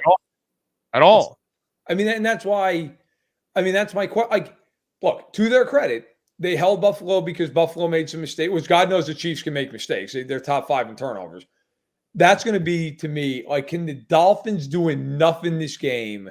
Or is it just, look, you just have so many injuries, the dam just breaks defensively. And it's just one of these things where, hey, look, you're giving all you got, but, like, it's just too much. I mean, Van Ginkel, for the outsider, people don't realize how good he is. Like, he's a really good player. I mean, Baker's a good player. Obviously, Chubb and Phillips are excellent. Howard, I know he's not technically rolled out. It seems like he won't play. It's half your defense. I mean, that's a lot of guys, plus the safeties being injured and beat up and didn't practice yesterday. Like, the Dolphins, can they win the game? Yeah. Is it going to be really difficult based on all the stuff that's conspired against them the last month or so over the year? Yeah, it's going to be hard. Yeah, with the Bills, they figured out, hey, in the first half, let's run a little bit more in the second half, because if we throw too much, those turnovers are going to show up. So they were able to control that stuff, and Miami unfortunately wasn't able to take advantage. Well, the money's coming in on the Chiefs. It went from 3.5 to 4.5 now. Yep. Well, what's your prediction? I hope people don't hate me on this program because I've enjoyed the banter. Hey, come on, bro. It makes sense. Go ahead. I think the Chiefs are going to win this game by 2 or 3 scores. I do. And I think it's because of the injuries. If the Dolphins were fully healthy, I'd pick this game to be a field goal one way or the other. I just think what's going to happen is the Chiefs are going to get ahead. And if Miami's got to abandon the run game at all, it's over. That's when it just. The coach does that on his own. They don't. It's not because they have to. It's because the coach abandons the run game. You know what I mean? All the time. I think to me, really, it's more about the injuries, and it's more about like the weather. I don't normally care that much about weather, but this is so extreme. I think it does matter to some extent. Like when you're coming out of 78 degrees and it's like you're getting off the plane, like, oh my God, it is -10 with the wind chill. That's tough. I think like 27-10 or something. I think it's close for a while. And I think it's one of those games where like one play kind of changes the game and then that's it. If the Dolphins were healthy, I think it'd be a really, really good game. I just think defensively they are so beat up. And one thing with the Chiefs, you got to communicate on defense. They have a ton of – they're like Miami. They have a ton of motion. They move guys around. They put them in an unorthodox spot. And if you don't prepare – if you can't communicate that quickly, that's a big problem. They've had the problem even before you added these street free agents. Yeah. They've had that problem with their established guys trying to figure out, Fangio's defense and everything they have to do. It's the first year. It's gonna, next year you'll see them play better and understand their assignments and all that kind of stuff. It's just kind of the way it goes, bro. How do you? I don't usually ask you questions on your own program. What is your prediction for the game, or do you not give it till later in the week? No, I don't mind. I think KC will win. Yeah, although I think it'll be closer. Okay. Actually, I think it'll be within a score. I Gotcha. think because Miami, I think, will be gritty, bro. And I think that game is not really going to open unless there's turnovers. Sure. I don't think it's going to open it up for it to be separate too much. All right, before I let you go, Browns at Texans, who wins? That game is probably the hardest game for me to pick this weekend. I'm going to take Cleveland just because I think they're more complete. But I got to tell you, like Stroud he's really good. And man, maybe you have a game where he just plays out of his mind. My concern for them is if you're the Browns, you're watching that Colts game going, hey, you know what we're going to do? The Indianapolis didn't bother to do the whole game. We're going to take away Nico Collins because we can. And I don't think anybody else beats us for any meaningful yardage. I like Cleveland. I mean, look, if Cleveland wins that game and the Chiefs do win, there's a divisional round where Kansas City goes to Buffalo and Cleveland goes to Baltimore. And you're going to have storylines at the wazoo. I mean, you're going to have Flacco going back to Baltimore, and then the Chiefs and the Bills. It's not a divisional game, but it feels like one at this point. They play each other, it feels like twice every year. I do like the Browns. I like them. I don't love the Browns like some people do. I think it's overboard, but I like them in that game.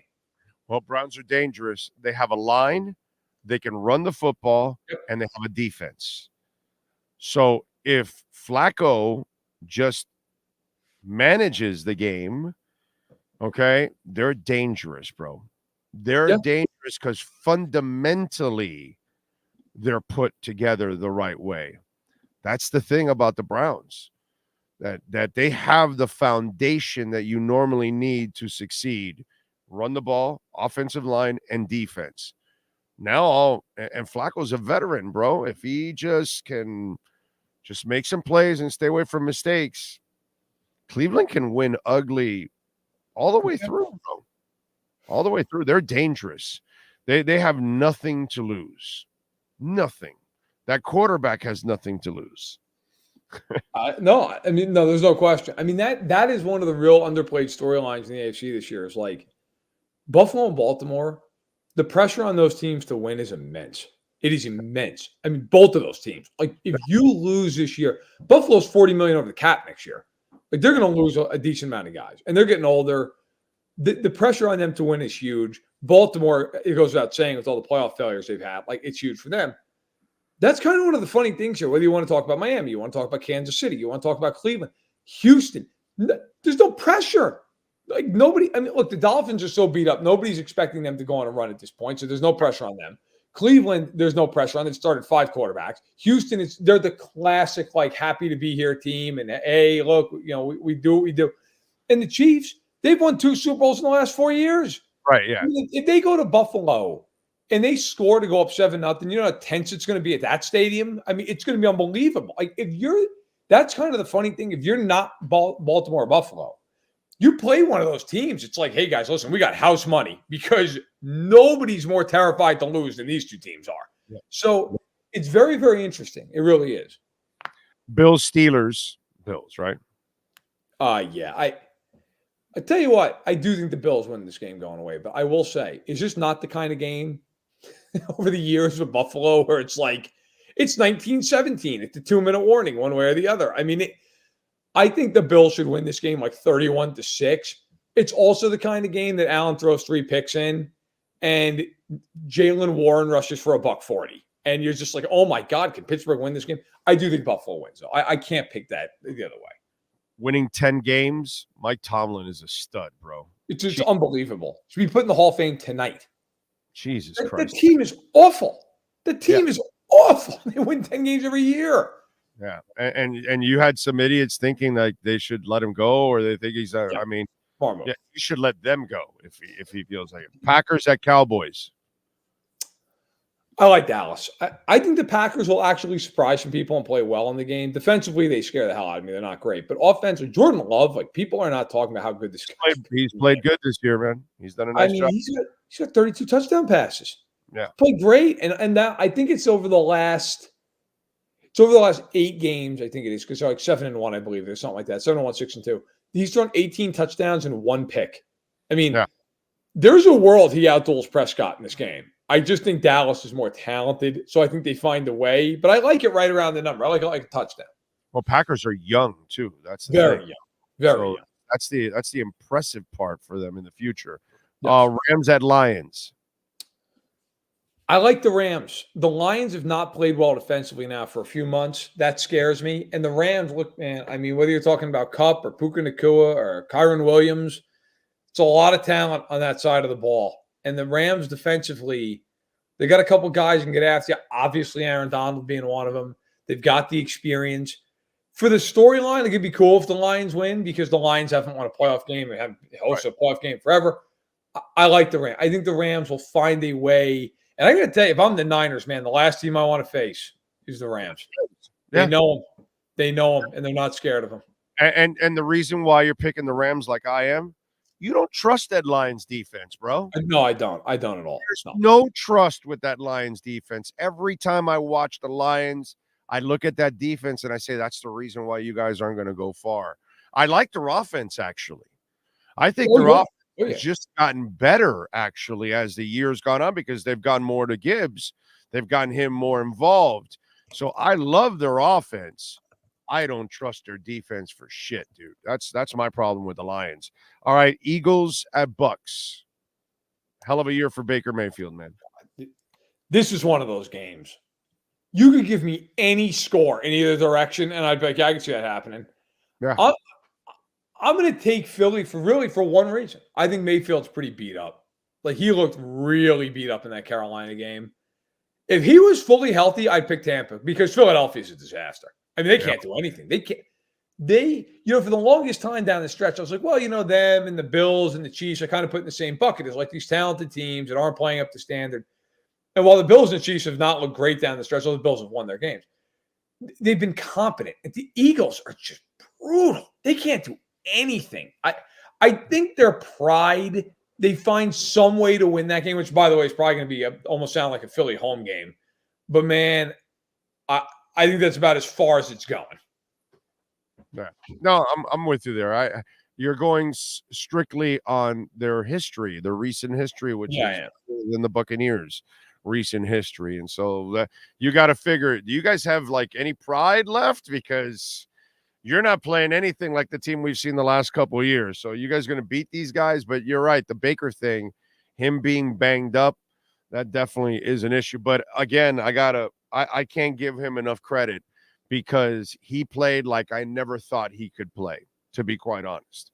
Yeah. And kudos to him, dude. Kudos to him. He'll get a nice little contract here to cap it all off, and I'm sure he'll be the starter again next year for the Buccaneers. What do you got going on in Sports Illustrated so they can check you out?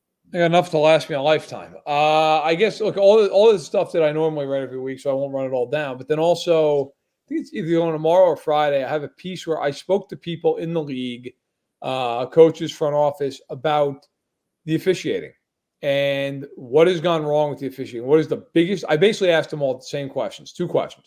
What is the thing that bothers you most about the officiating? And if you had the power to fix something, what would you fix? And I got to tell you, got some really interesting answers. So going to roll that out. I'm going to finish writing that up actually right after the show. I hope people check that out. Some of the answers I thought were really, really interesting and maybe something you wouldn't expect. So looking forward to getting that out there. But then, other than that, playoff quarterback rankings, matchups to watch this week. You name it, it's out there. Working on a top 50 free agent list with projections from agents. So that's been fun. By the way, it's official. Amy Strunk and the Titans are a bunch of morons, right? It's not great. I don't get it. Like and the people who throw out like, well, look at his record. Look at the team. Look at like what do you expect that guy to do when he's had even a borderline decent team? They go in the playoffs and they're good every year. I mean, I'll tell you right now, man. If I'm a team like the Chargers, I'd be like, how much money do you want? Like, now they're the Chargers, so they won't ask that question. Here's a blank check. Not that those cheap bastards over there with the Chargers would do anything like that. They won't do it, no. Here's a blank check. Come on over and help us. Mike Vrabel is a top 10 coach in the NFL, dude. Yeah, he's an excellent. There coach. should be a bunch of teams lined up begging. Yes.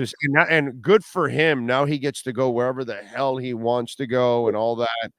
I mean, that's kind of the explanation out of the Titans that they didn't trade him. They're like, well, it might take too long. It might take too long. How long can it take? Call up every team with a vacancy. I mean, hey, what would you give us? Something's better than nothing. I mean, even if you don't want to sit there and haggle for a month, okay, fine. I mean, you didn't even call up anybody? It's so weird. Like, what are you doing? It's so bizarre. It's so weird. By the way, and I'm going to obviously talk to you first. Are you going to the Senior Bowl again this year? No, I'm not actually. I am not going to go this year, unfortunately. No, okay. I'm stay away.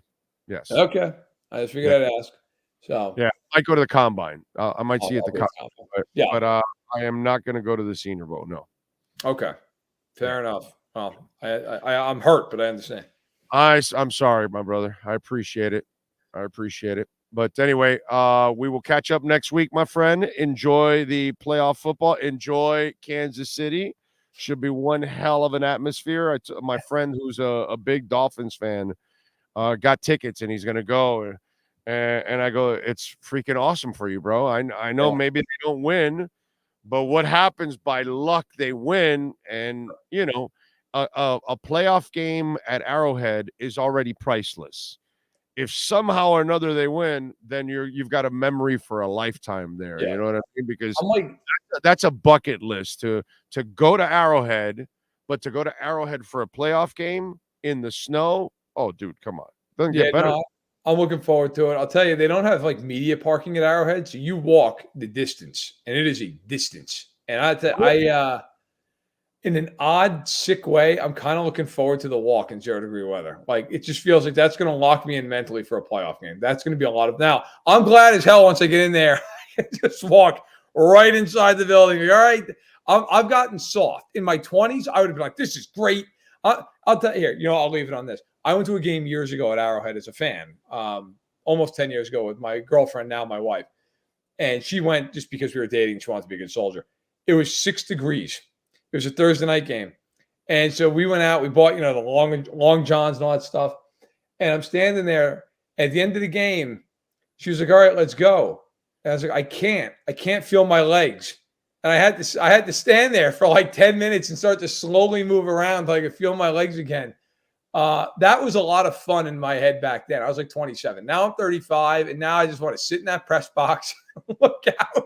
Because the walk will be fun, but the walk's enough.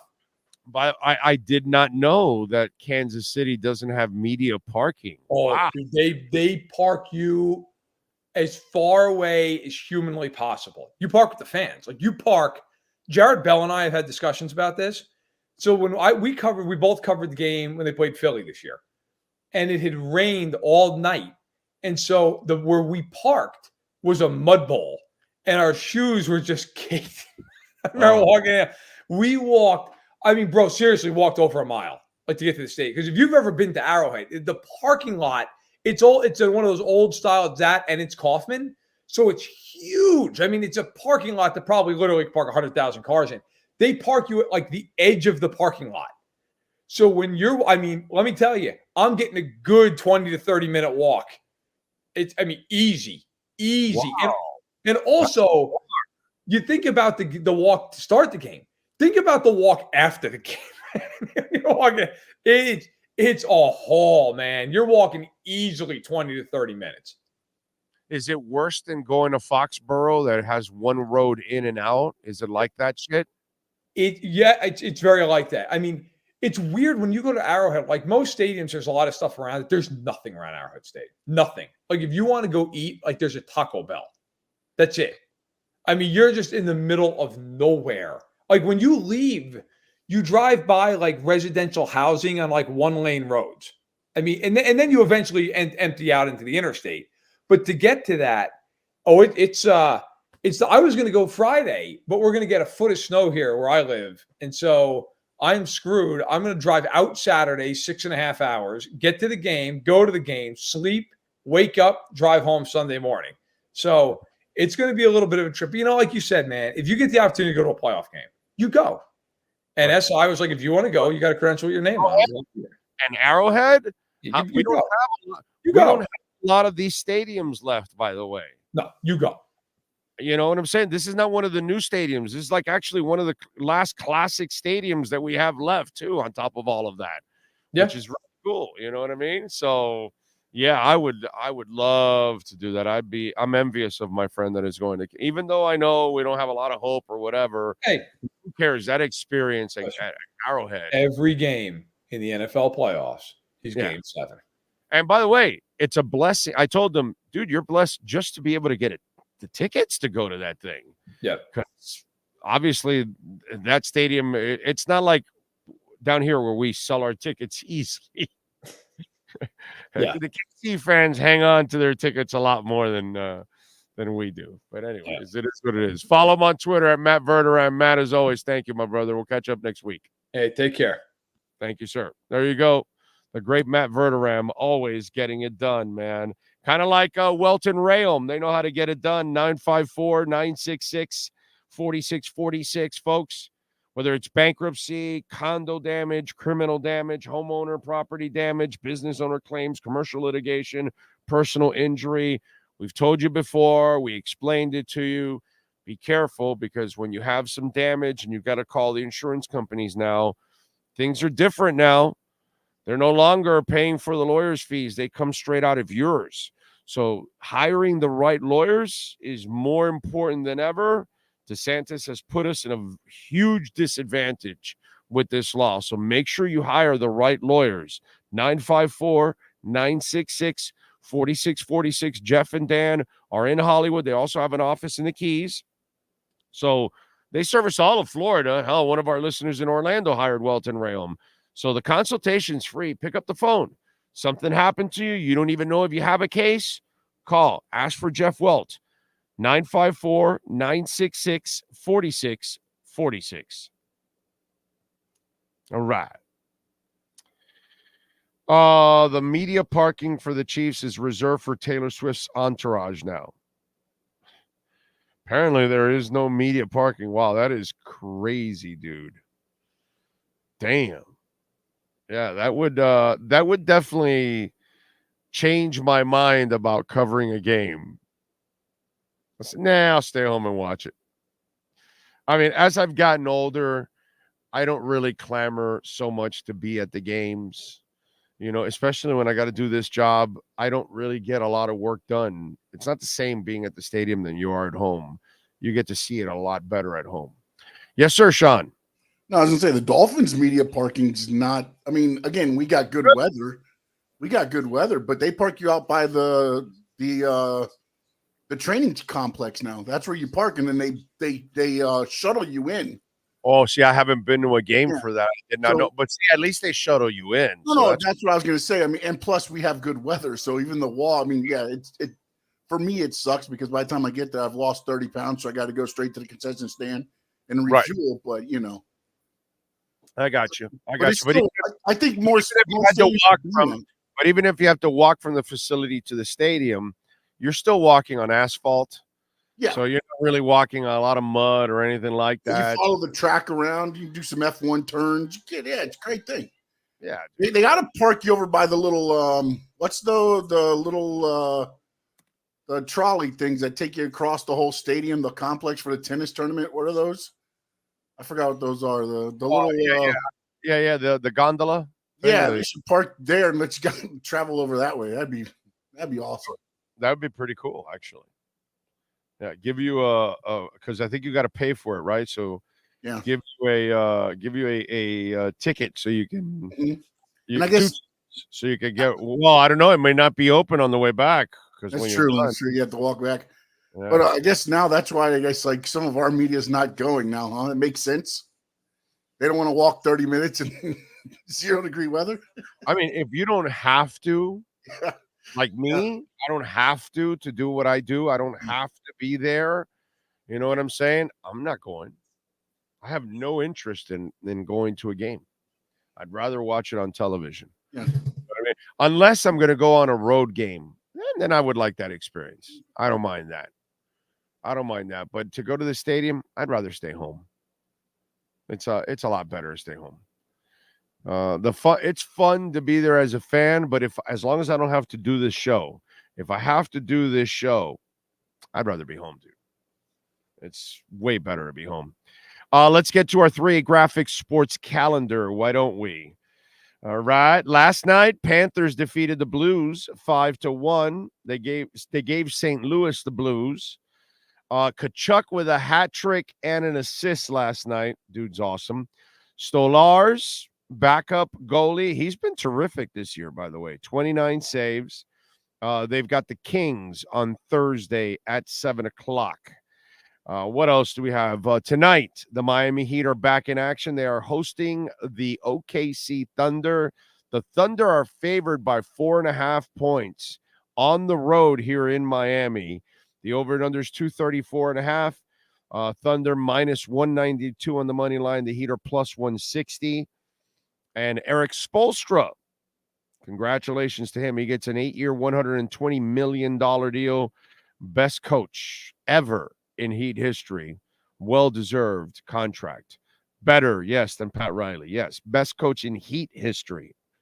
Pat Riley has a better overall career than Erik Spoelstra, but as a Heat coach, Heat accomplishments, Erik Spoelstra by miles is the best coach in Heat history. Dolphins and Chiefs, we've had a move here. Chiefs are now favored by 4.5. Over and under is 44, so it went up an entire point from yesterday. Plus 185 for the Dolphins, minus 225 for the Chiefs. Yesterday was minus 198 for the Chiefs and plus 164 for the Dolphins. So do with it as you will, and reach out to Alan Blanco if you need custom printing and embroidery at 3A Graphics. All right. Oh, man. And change also on the game. What would you say? It's going to be 10 degrees with 15 to 20 mile an hour gusts, which could take it at times to a negative 10 degrees. Oh, beautiful weather. Awesome weather for football. Not every night, but on some nights we like finding who is the MVP. Because when you need landscaping for your business, your HOA complex, your house, you can only call one place because they are the elite, the best in the business. They are cuttersedgepro.com. Go to the Instagram page and check out a lot of their work. William Quigley is an absolute stud. His company is second to none. People like Mike and Gilberto and just so many great people in that company that just do amazing work. Over 70 trucks. It's a giant company, man, and it can really help you for maintenance and all of that. We love pointing out who's our Cutter's Edge MVP of the night. Who's last night's MVP? For your complete landscape solutions anywhere in South Florida, there's only one MVP. CuttersEdgePro.com. Here's our CuttersEdgePro.com MVP of the night. All right. And it's pretty easy. Last night we got to go with Mr. Kachuk. Matthew was amazing last night for the Florida Panthers. They defeated the Blues 5-1. He had 3 goals, a hat trick, and an assist last night. And Kachuk is the guy that we know he's a star. We know he's a leader on the team. He's fearless. You saw how he sold out his body last year playing with a broken clavicle. I couldn't get out of bed with a broken clavicle, much less go to work, much less play hockey and score a goal, by the way. He scored a goal with a broken clavicle. This guy's an ultimate badass. And then the other thing that I want to continue to remind you, because we have to appreciate this when we look at teams like the Marlins. Here is Viola and Sifu not flinching for a moment to pay a goaltender $10 million, to trade for Kachuk, to whatever it takes. Okay? As Imagine Dragons would say, whatever it takes, right? I love the adrenaline in my face, whatever it takes, right? So They do whatever it takes, and Mr. Kachuk does whatever it takes to win. The other night, he had 3 assists. Last night, he had 3 goals, okay? I mean, you got to love Matthew Kachuk. He is our Cutter's Edge MVP of the night. The MVP of the night is brought to you by CuttersEdgePro.com. Servicing HOAs, condominiums, townhomes, commercial properties, corporate parks, and malls throughout South Florida. CuttersEdgePro.com. Providing South Florida MVP performance every day of the year. Sean, somebody pointed out my prediction on Odyssey filing for bankruptcy, right?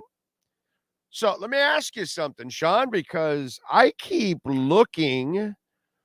Well, that'll be my follow-up. Let me go with the first one.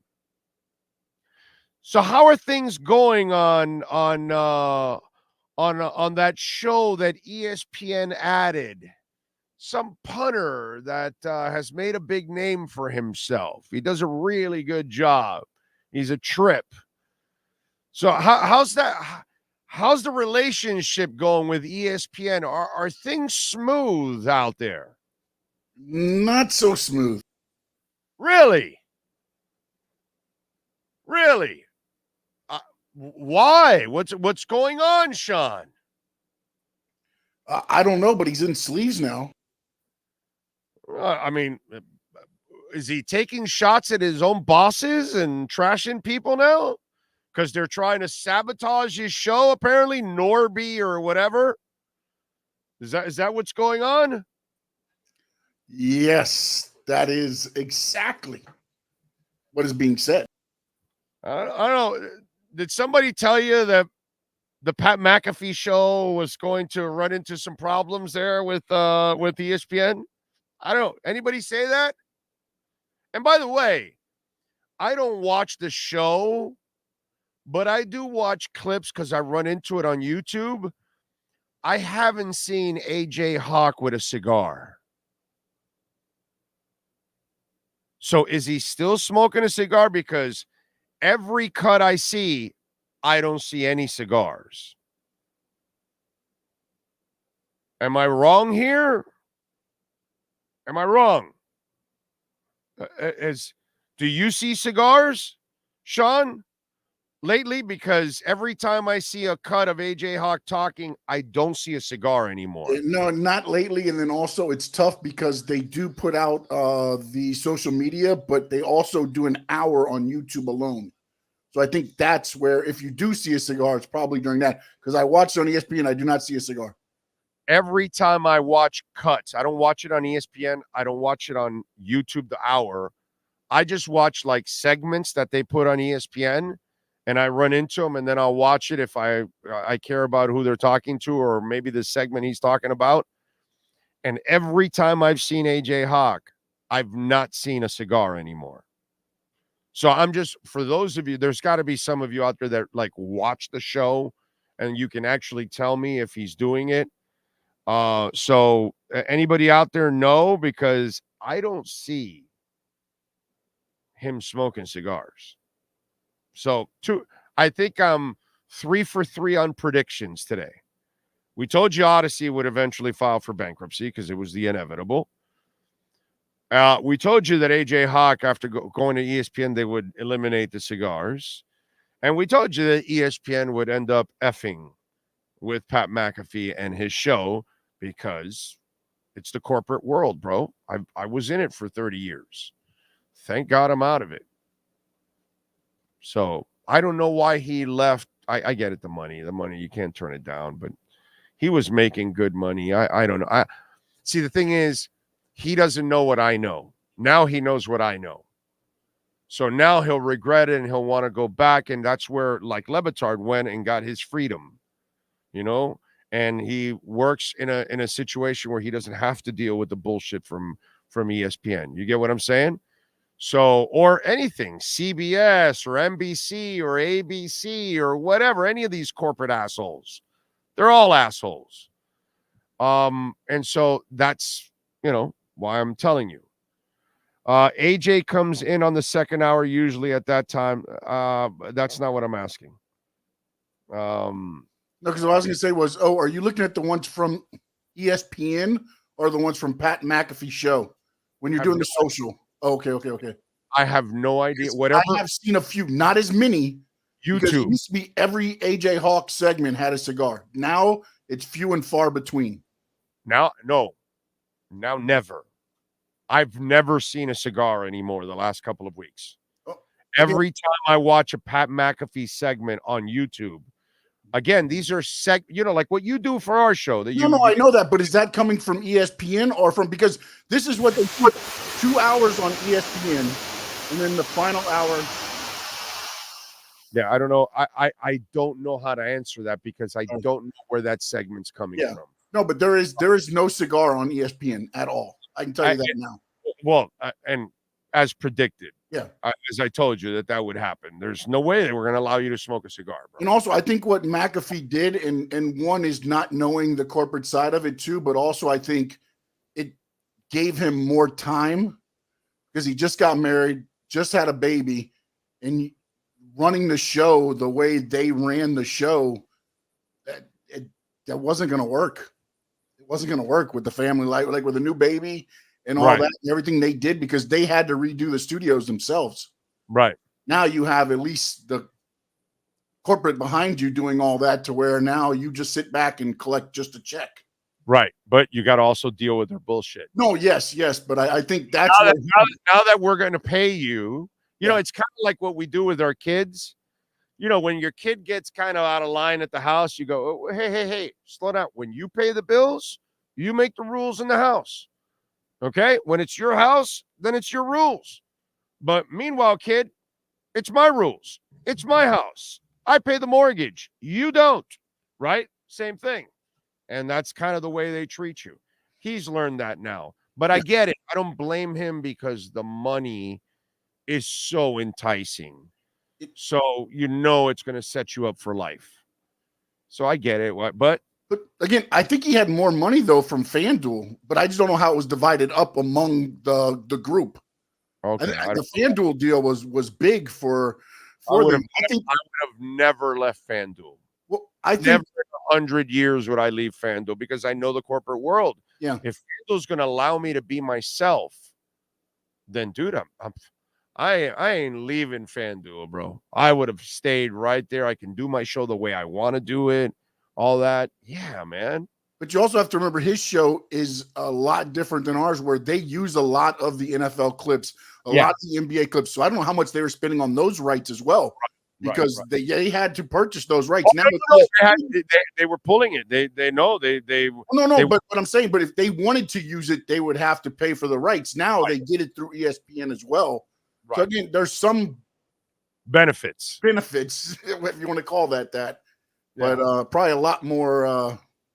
See, I don't use we don't use as much.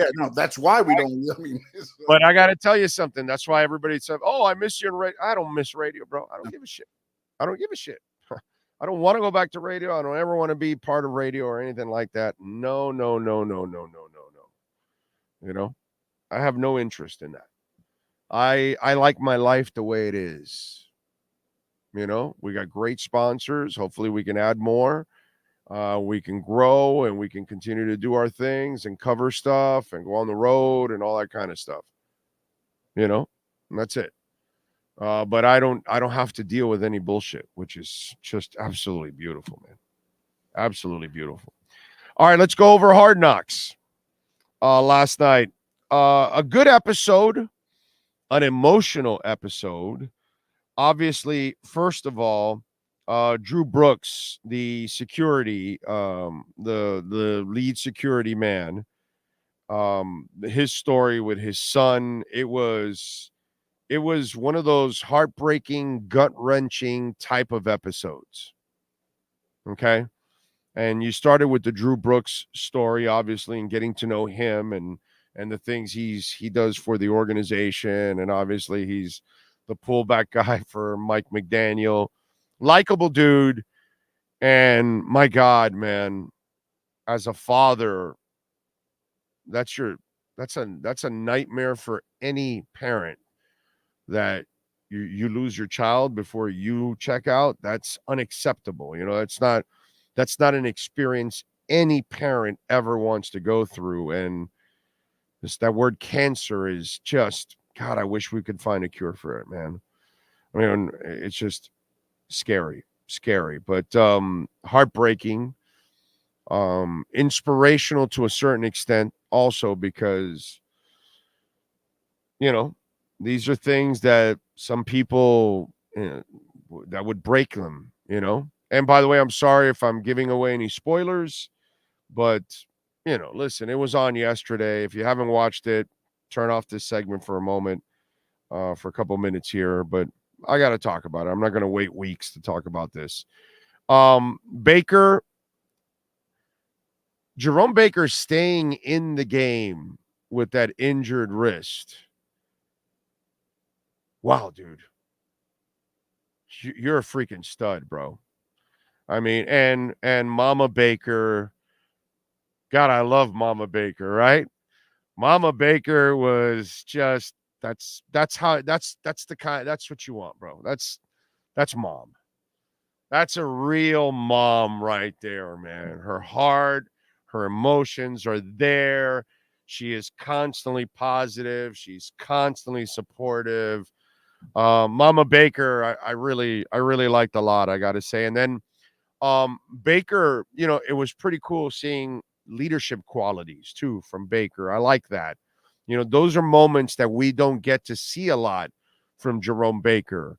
And I mean, my heart broke for him while watching that episode when, he just got back. And brother, he made some plays in that game. And even Matt talked about one of those two plays that hit at the 1 yard line. Dude, that's one of the best defensive plays all season long. And one of the things I told you guys that I was wrong, right? Because I'll tell you when I'm right and I'll tell you when I'm wrong. And I said, you saw how the safety comes back and he wasn't himself 2 weeks ago, right? Holland just wasn't himself, right? And I said, Hunt and Baker are coming back. I mean, can we expect them to be themselves? That's pretty unfair. Well, guess what? Baker was pretty close to himself. He played a hell of a game for a guy that's been out for a month. And then when he suffers that injury, it's watching the game is one thing. Watching the episode last night, it hits you different, okay? All right? As a fan, as a guy that loves the team and roots for the players, it hits you a little different, and you just come out of that episode, a bigger Jerome Baker fan. That's what I'm going to tell you, okay? I come out of that game a bigger Jerome Baker fan. The respect I have for that man, for the way he handles himself professionally, the way he did not fold the tent with that messed up wrist. This guy's playing with a messed up wrist, and he's a linebacker. And he made 2 plays in that game that were just absolutely outstanding. Okay? And the way he sold out, I got to tell you, much love, dude. Much love to Jerome Baker. That to me was the one thing that I walked away with. A lot of love for Mama Baker and a lot of respect for Jerome Baker. Now, can we get to the head-scratching moment? All hindsight on this one, because I didn't think about it till I watched the episode. Okay? So let me ask you something.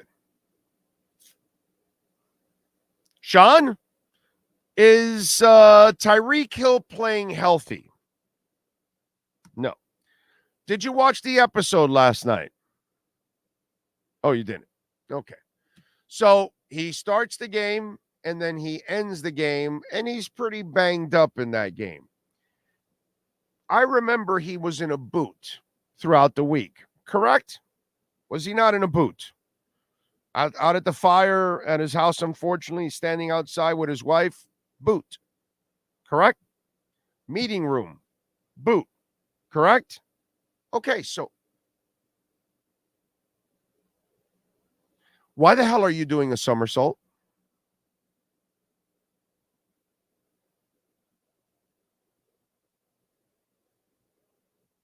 You tell me. Where's the intelligence in that?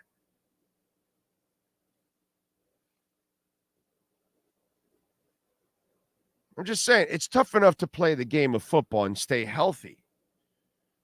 And he stuck the somersault, right? But you think that was good for his ankle? Because he ends up injured towards the end, limping. That could have contributed to it. After he stuck it, okay, anybody have an ankle injury? I got to imagine there was some kind of, or maybe he had it shot up or something. But in hindsight, now that I think about it and everything, my God, that was catastrophically stupid. And I see Cap for Life, no more end zone. It's not the end zone celebrating. You can celebrate in the end zone, but dude, you got a messed up ankle. It's like the Tua thing from last year. Tua, just get rid of the ball, bro, please. You'll stay healthy. You'll stay on the field. That's what I said all last year. Get rid of the ball. Well, what did he do? He got rid of the ball, and guess what? He played the whole season. No problem. No issues. Why? Because he got rid of the ball. Well, Tyreek, brother, you want to take care of yourself? No somersaults. I commend you for staying in the game. I commend you for playing. I know you're hurt. I know you're hurt. I mean, I just was talking about Jerome Baker, for Christ's sake. I get it. You're hurt, dude. I respect that. I respect the shit out of Tyreek that at least he's playing. I don't like that he drops passes, but I respect that he's still trying to play. Great. But, dude, don't be doing somersaults. That just doesn't make any sense. That's stupid. You could be out for the rest of the game if you don't land that thing right, and I'm sure you still injured it by landing it right anyway, because there's no way that was good for the injury. There's no freaking way you flip up in the air and bring your weight right down on your feet. There's no way that was good for your ankle. So Tyreek, please, dude. I get it. You're going to Kansas City, and you didn't play very well the last time against Kansas City. I would hope that you're going to redeem yourself. But more importantly, just score and go to the sidelines. We don't need any crazy shit. You got an ankle injury, bro. That's the one thing that I saw last night, and I thought about it, and I go, my God, what is this guy doing? Terrible decision. So, message to Tyreek, somebody in the building, somebody reach out to him, pass by, tap him on the shoulder, say, hey, how you doing? Much love. All right. I hope you have a great game. Hey, listen, don't do any somersaults, man. You got a bad ankle. You don't need that. We need you healthy. Take care of yourself, Tyreek. Go kick ass. That's it. Somebody, just, casually tell him, hey, man.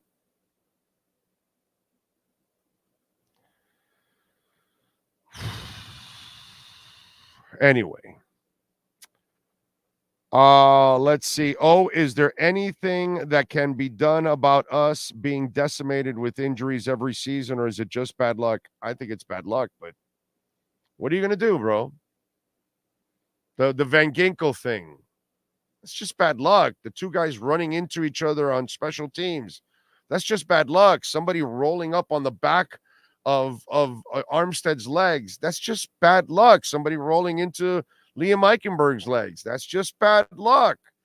What are you going to do? I mean, shit happens, and unfortunately, a ton of crap happens to us. But it's not really the conditioning thing that people want to lean on. That's just lazy. It just is.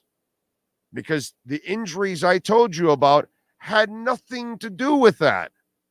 It's just freakish shit, dude. The Chubb one was a non-contact type thing that happens to hundreds of athletes all the time. I saw Ed Perry blow out a knee right in front of me by stepping on the grass and the baseball field. Right in front of me, I saw him blow out his knee. What the hell does that have to do with the trainer? Nothing. Somebody rolling up on the back of your leg has shit to do with the trainer, man. And if you injure your ankle doing a somersault, it has nothing to do with the trainer. Which he didn't, but, you know.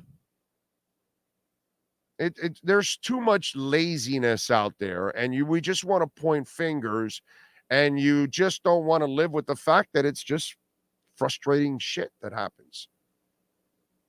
That's it. Cash App or Venmo, Cash Big O Show. That is Cash Big O Show, Cash App or Venmo. And of course, you can always make a Bitcoin donation. Always appreciate it. Ho Yoon, thank you, my friend. Grateful for you. He put grateful for you, Big O. Thank you, Ho Yoon, as always. Grateful for you, sir, for supporting our show and always making a donation. Jason Kramer, thank you, sir, for the love on Venmo. We need more long, sustained drives and start spreading the ball around in the passing game. Love your show, Big O. Thank you, Jason, and we agree wholeheartedly on that one. John Young, thank you, sir, for the love on Venmo. How are you not worried about Tua? Did you watch the game? He's Andy Dalton. Time to move on and tell a true fan to stick it. All right, that's fine, brother. When did Andy Dalton lead the league in passing? I must have missed that.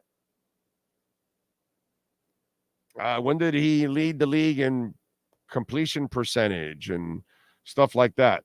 Yeah, whatever. I get it, bro. You didn't believe in Tua. That's fine. I'm not here to convince you guys. So you can believe whatever you want to believe, my friend. It's all good in the hood. I'm not here. I wasn't going to convince Tua haters at any point. I don't think I'm going to convince them now, to be quite honest. Okay? So what can I tell you, my friends? What can I tell you? Cash App or Venmo, Cash Big O Show. You can send in your comments, questions, insults, all kinds of stuff. Cash App or Venmo, Cash Big O Show. That's Cash Big O Show.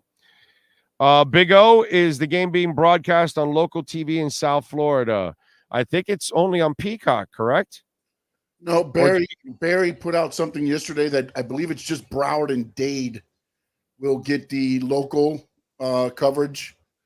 I believe it'll be on, I don't know, I'm guessing, I don't know, CBS or one of those like that. And then also the local KC market will get it. So the local markets get it, and then it's only on Peacock for everybody else. Okay. At least that's what I read. So we'll see how it works out. All right. There you go. So at least we'll get something, man.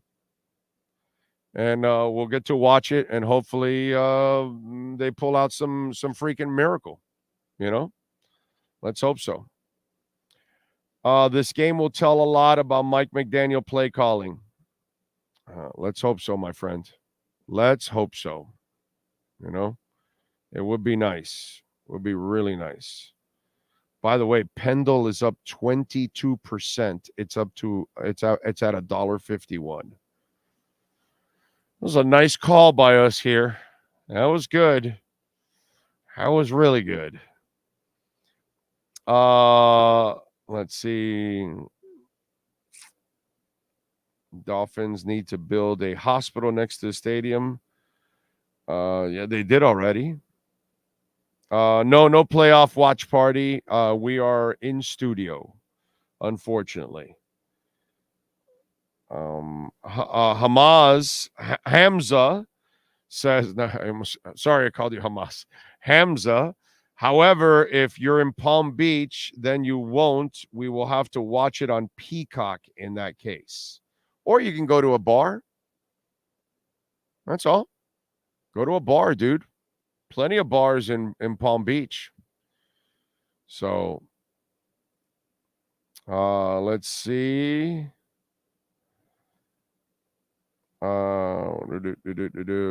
In other words, he still has all the leverage and does what he wants. Okay, a few less F-bombs. I wouldn't call that watered down.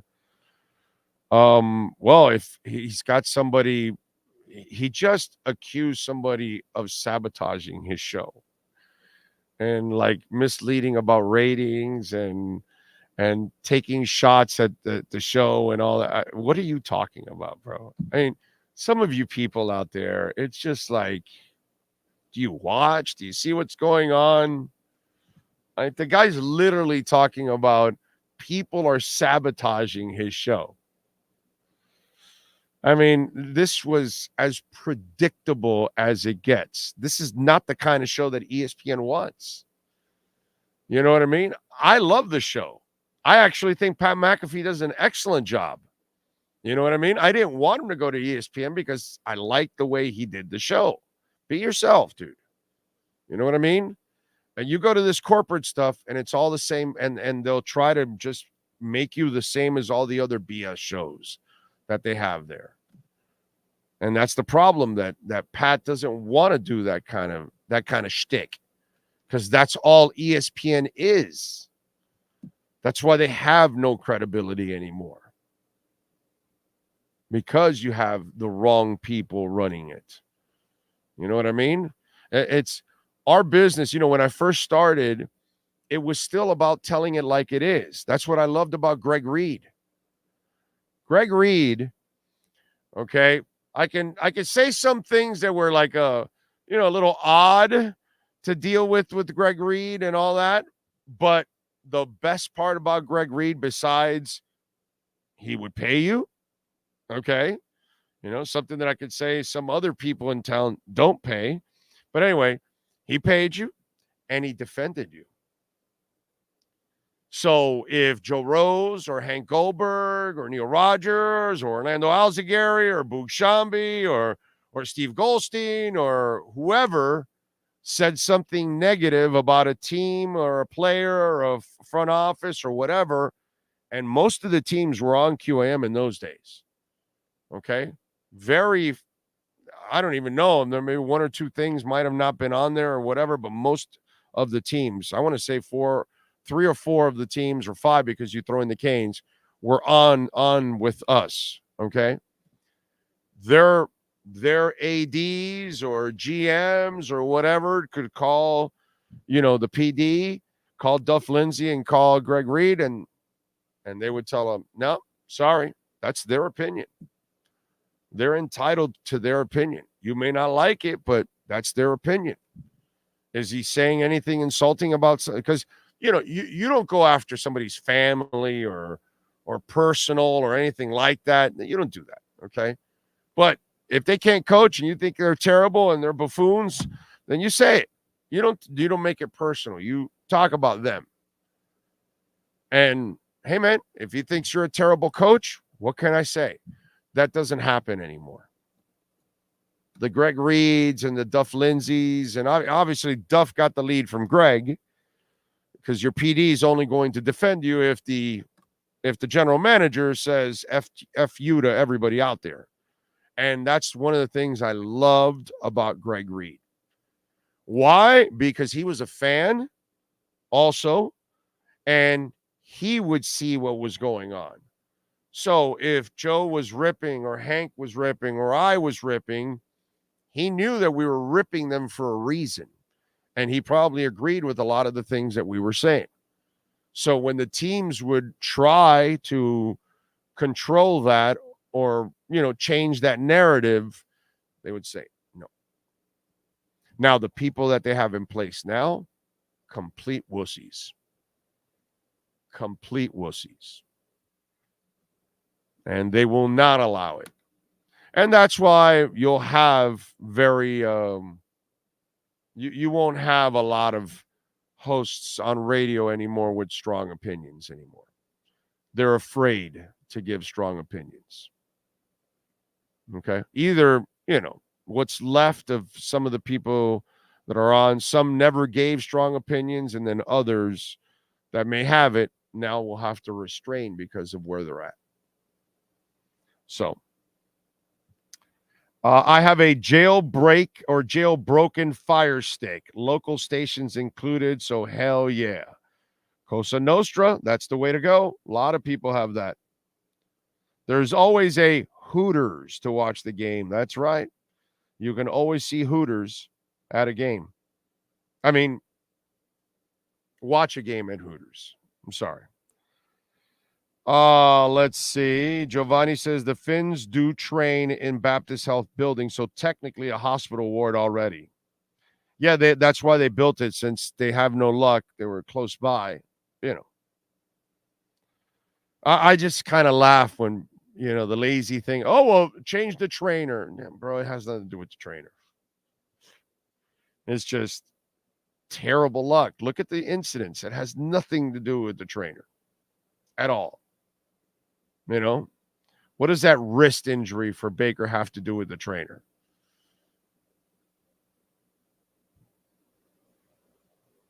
Come on. Anybody can jam their wrist doing anything. Happens to all of us throughout the day. At one point or another in your life, you jammed your wrist on something, you fell, you breaking your fall, you hurt your wrist, whatever. Nothing to do with a trainer, bro. There's a collision on a football field, two football players. One got injured. It's not on a trainer. It's a car crash you were just involved in.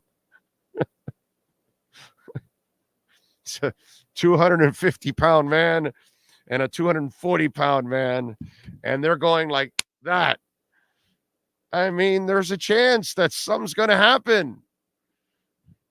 I think some of you need to really stand as close as you can to the sidelines one day and just watch how big, how strong, how fast these human beings are. And the human body, was not made for that punishment. I just don't get it. Yeah, Nikola Jovic's growth has been impressive, Green Line. It's been pretty cool. And it's, remember, he was young. So he is young. So he's still learning and growing. And remember, they were teaching him another position, right? Because he can think what he is, but they see his talent, his, skill set, and they say, no, we can make you this instead. And so it's taken him a little time to adjust to that, and he's getting better and better now. So that's really cool to watch. I'm with you there. Tony thinks Browns are going to kill Texans. Oh, why do the football gods hate us? I don't know, but they hate us, bro. They hate us. Frankie says, Big O, Tua and this team better show up going to the freezing cold game AEW Wednesday. Oh, we got predictions back. Claudio Castagnoli or Hangman Adam Page. Well, last time I went against Hangman Adam Page, I lost, if I remember correctly, right, Sean? I'm pretty sure of that. I got a thumbs up. And Claudio Castagnoli sounds like he should be eating some pasta, not wrestling.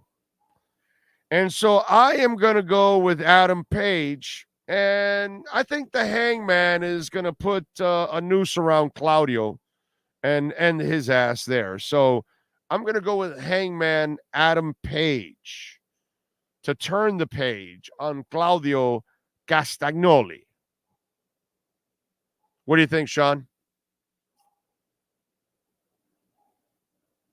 Let me hit that. I give you a thumbs up, except for Tony Khan's too busy on social media right now ripping Jinder Mahal that he may forget how to book a match. So you never know what's going to happen. Okay. But I Gender agree with you. Mahal. Gender Yes. Mahal.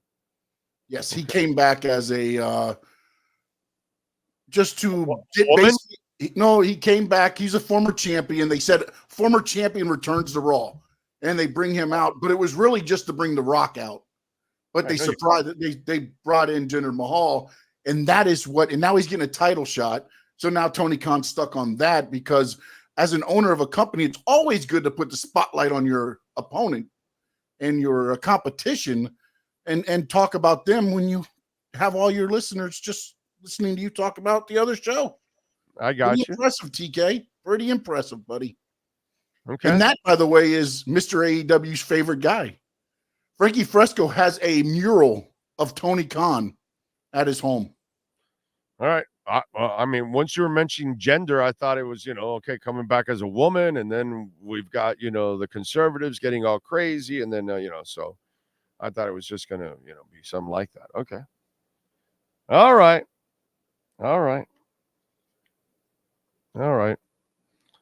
Juice F5 says, should I go to the KC game this weekend? It's actually very economical for a playoff game. Ticket, hotel, and flight is $600 combined. Get the hell out of here. Really? Go. Hell yeah. Hells to the yeah, I would go. In a heartbeat, I would go. You really can go for $600? Damn. That's awesome. Nico says, shit, been out and about. Did O talk about Spo's massive contract extension yet? No, I have not, actually. I have not. I mean, I saw the news yesterday and I tweeted out, just give the man a blank check. Okay, this is the guy that carries this franchise, Erik Spoelstra. He carries this franchise.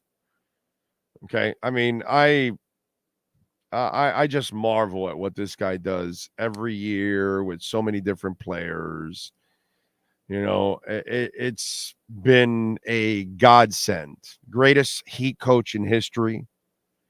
Okay, and the best part about it is you're going to have him for 8 more years.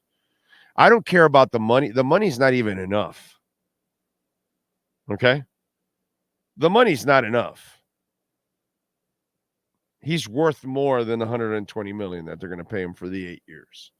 But that, to me, because there was some talk, some people say, oh, well, Erik, he might be getting tired of this. He might want to go to the front office. And, well, apparently there's no need for that, and he doesn't want to go to the front office. And I'm glad, because we have been super, super, super lucky that we got Riley. And I know we have Van Gundy in the middle for a little bit, a couple games. And then we got Spo after Riley took Van Gundy out. And our luck to have those two coaches run this franchise. And for Spo to end up being better than Riley in Heat history. Riley has of course, he's the better overall coach, better overall career. You had the Knicks and the Lakers. There's no comparison. But if you only add the Heat tenure,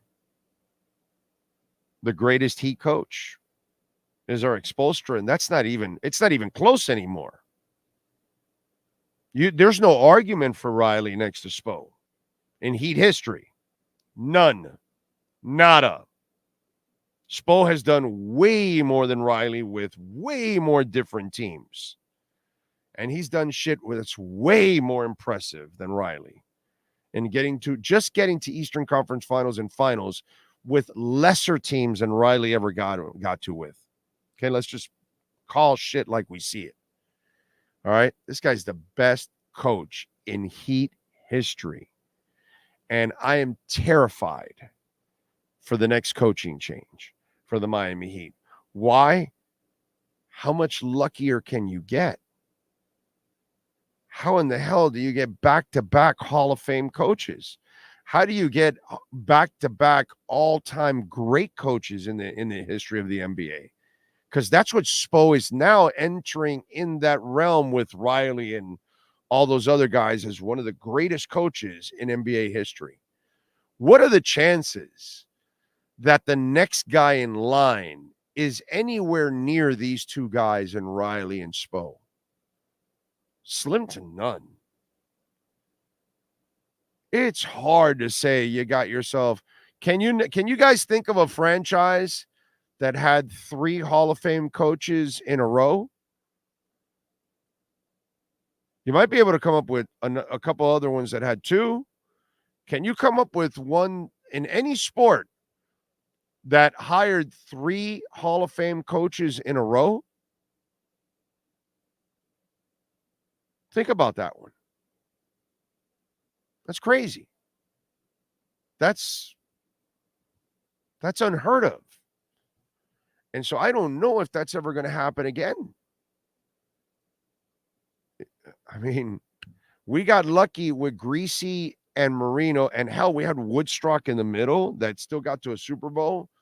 I know Marino didn't win it. I know Woodstock didn't win it, but hell, they still got to the Super Bowl. They did a lot of winning. They won some playoff games and everything. They had several seasons where they had double-digit wins, all that kind of stuff. So our luck with Greasy through Marino was golden. And then we ended up going into a funk for 25 years. Because what are you going to do? Get 3 Hall of Fame quarterbacks in a row? So think about that, dude. And that's what I fear. What I fear the most is that Erik Spoelstra leaves. And I don't want that. I don't want him to go up into the front office. I don't want him to become a part owner. I want him to be my Heat coach for as long as he can be. And now I know he's going to be there for 8 more years. So for me, that's what it was all about. The money, I don't give a shit about. That's his problem and whatever. And as far as I'm concerned, the Heat don't pay Erik Spoelstra enough. Put it that way. And I find it insulting that he is second to Popovich when he kicks Popovich's ass. Popovich is nowhere near Erik Spoelstra as a coach. Nowhere. I don't know shit about Popovich without the big 3. What's he done without Duncan, dude? What's he doing right now? What's his sorry ass doing right now? I mean, he can't win for shit, dude. I am so unimpressed with Popovich. How bad are they? They're the worst team in the league. No, second worst. I'm sorry. Detroit's 3-34. They're 5-30. Get the hell out of here, bro. Erik Spoelstra would be way better than 5-30. Yeah. Popovich was great with great players. I've seen Erik Spoelstra be great with shit players. I've seen him get shit players and go 31-10. Popovich couldn't do that in his dreams. So, Miami Heat, Spoelstra's agent, it's a load of shit that you're second to Popovich. Okay? The best coach in the NBA, bar none, by miles, is Erik Spoelstra. Greg Popovich ain't shit compared to Erik Spoelstra. Greg Popovich is a great coach with great players. He hasn't shown me great coaching without him. I see great coaching with Erik Spoelstra every night practically. And I don't care who the faces are. You think Greg Popovich would have gotten to 3 conference championships and 2 finals in the last 4 years? Bullshit. Bullshit. That's my other thing that I saw in that story. So, Van Gundy wanted to spend time with his family. Yeah, that was too funny. But I commend the Heat. Because unlike the Dolphins, who will extend Joe Philbin another year for a meaningless Minnesota game when he should have been fired 2 years before that, the Heat didn't waste any time. They're like, no, he's not the guy. We got to get the hell out of here. We got something important here. We got to take advantage of it. He's not the guy for it. That's a real organization. That's why I love the Panthers. They fired Dale Talon that they inherited, and they looked in the mirror and saw what I saw and said, I don't care what he did in Chicago. He ain't shit here. Get that old man out of here. And as I said, Barkov and Huberdeau, you can't be led by two guys like that. They're two passive guys. You need a mother effer. You need to trade Huberdeau. And they did. Ruthless. Love it. Ruthless. Coach can't get it done. Let's go get Paul Maurice. Ruthless. And you have to be if you're going to win. Only way to do it, man. But Erik Spoelstra should be paid way more than Greg Popovich. Way more than Greg Popovich. Let's see. Wait, didn't Pop's teams come back the next following year, finals, and destroy?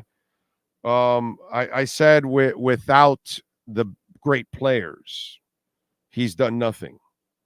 Once Ginobili, Parker, and Duncan and Kawhi, all that left, he's done nothing. That's all. Look at the San Antonio Spurs. This is Greg Popovich. Okay.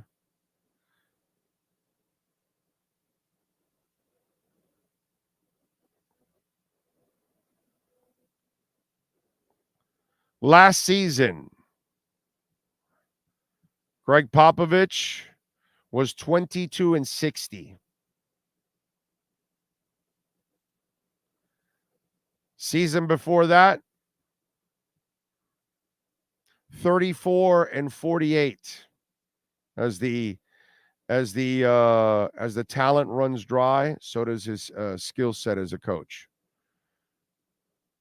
Season before that, 32-39. These are the last 3 years. Year before that, 48-34. That must have been the final year with some talent. Let's see. Yeah, Aldridge, DeRozan, right. That's where he had some talent. White, right. That's it. That was the last time that he actually had some talent, so he was able to win some games. And that's it.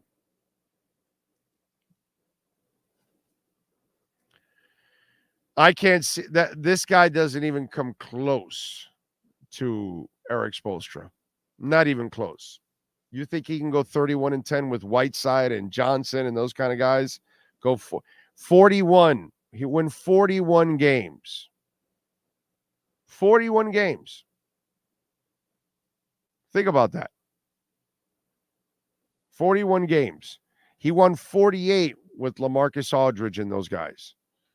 41 games he won with deadbeats. By the way, is Christian Wilkins a dirty player? What do you think? Did you see this, Sean? So they got a video of Christian Wilkins reaching for Josh Allen's family jewels. So we will play this video for you. Wait a minute. Okay, first of all, let's take the volume down. And so you're going to see in the pile where when Wilkins tackles Allen, he reaches under and grabs his manhood, and then Allen bounces up from Wilkins doing something. He sees his arm under right by the crotch area, and then he goes like that, and then obviously Allen gets all a little bothered because Wilkins squeezed the pee-pee.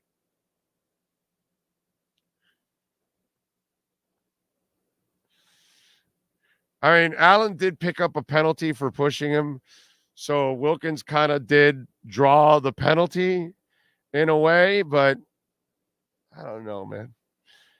Is there a place in football for that? The stuff that happens under piles is just ridiculous.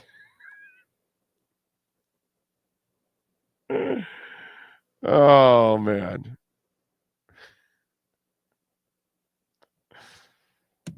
Oh, Wilkins, I got to tell you.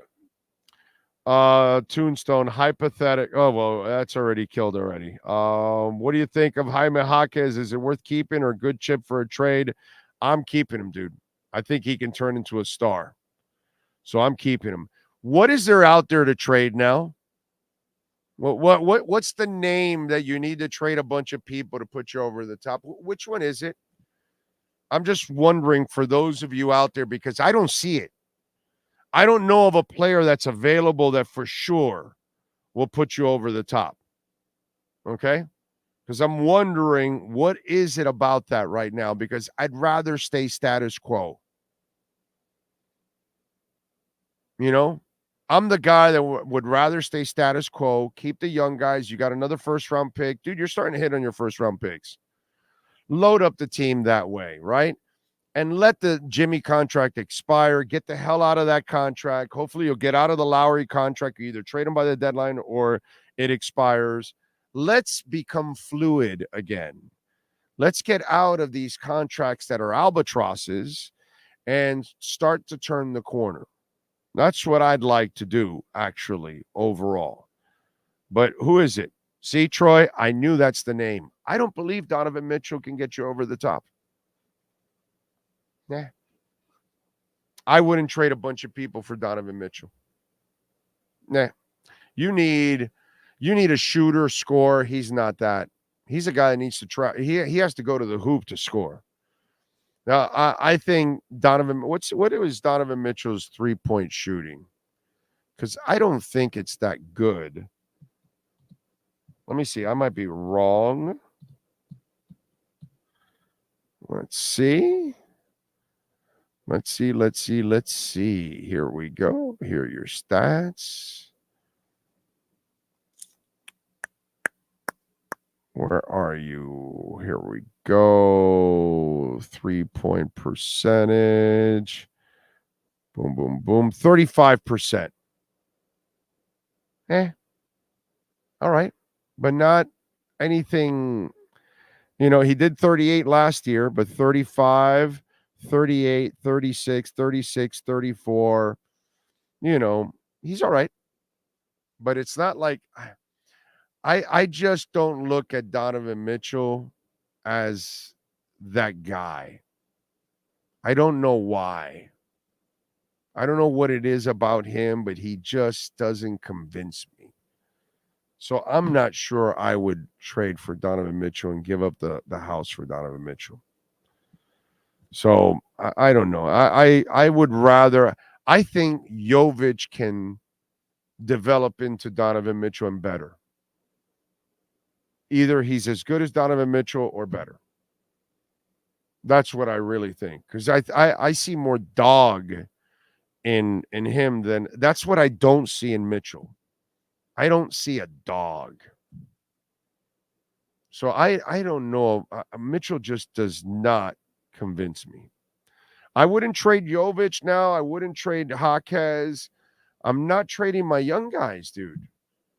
I kind of like where everybody's at right now, to be quite honest. If I let's say if I'm only giving up Tyler and something like a first rounder, and then I'm getting a good player, then fine. But if I have to start giving you Jaquez and Jovic and first round, no, dude, I'm not doing that.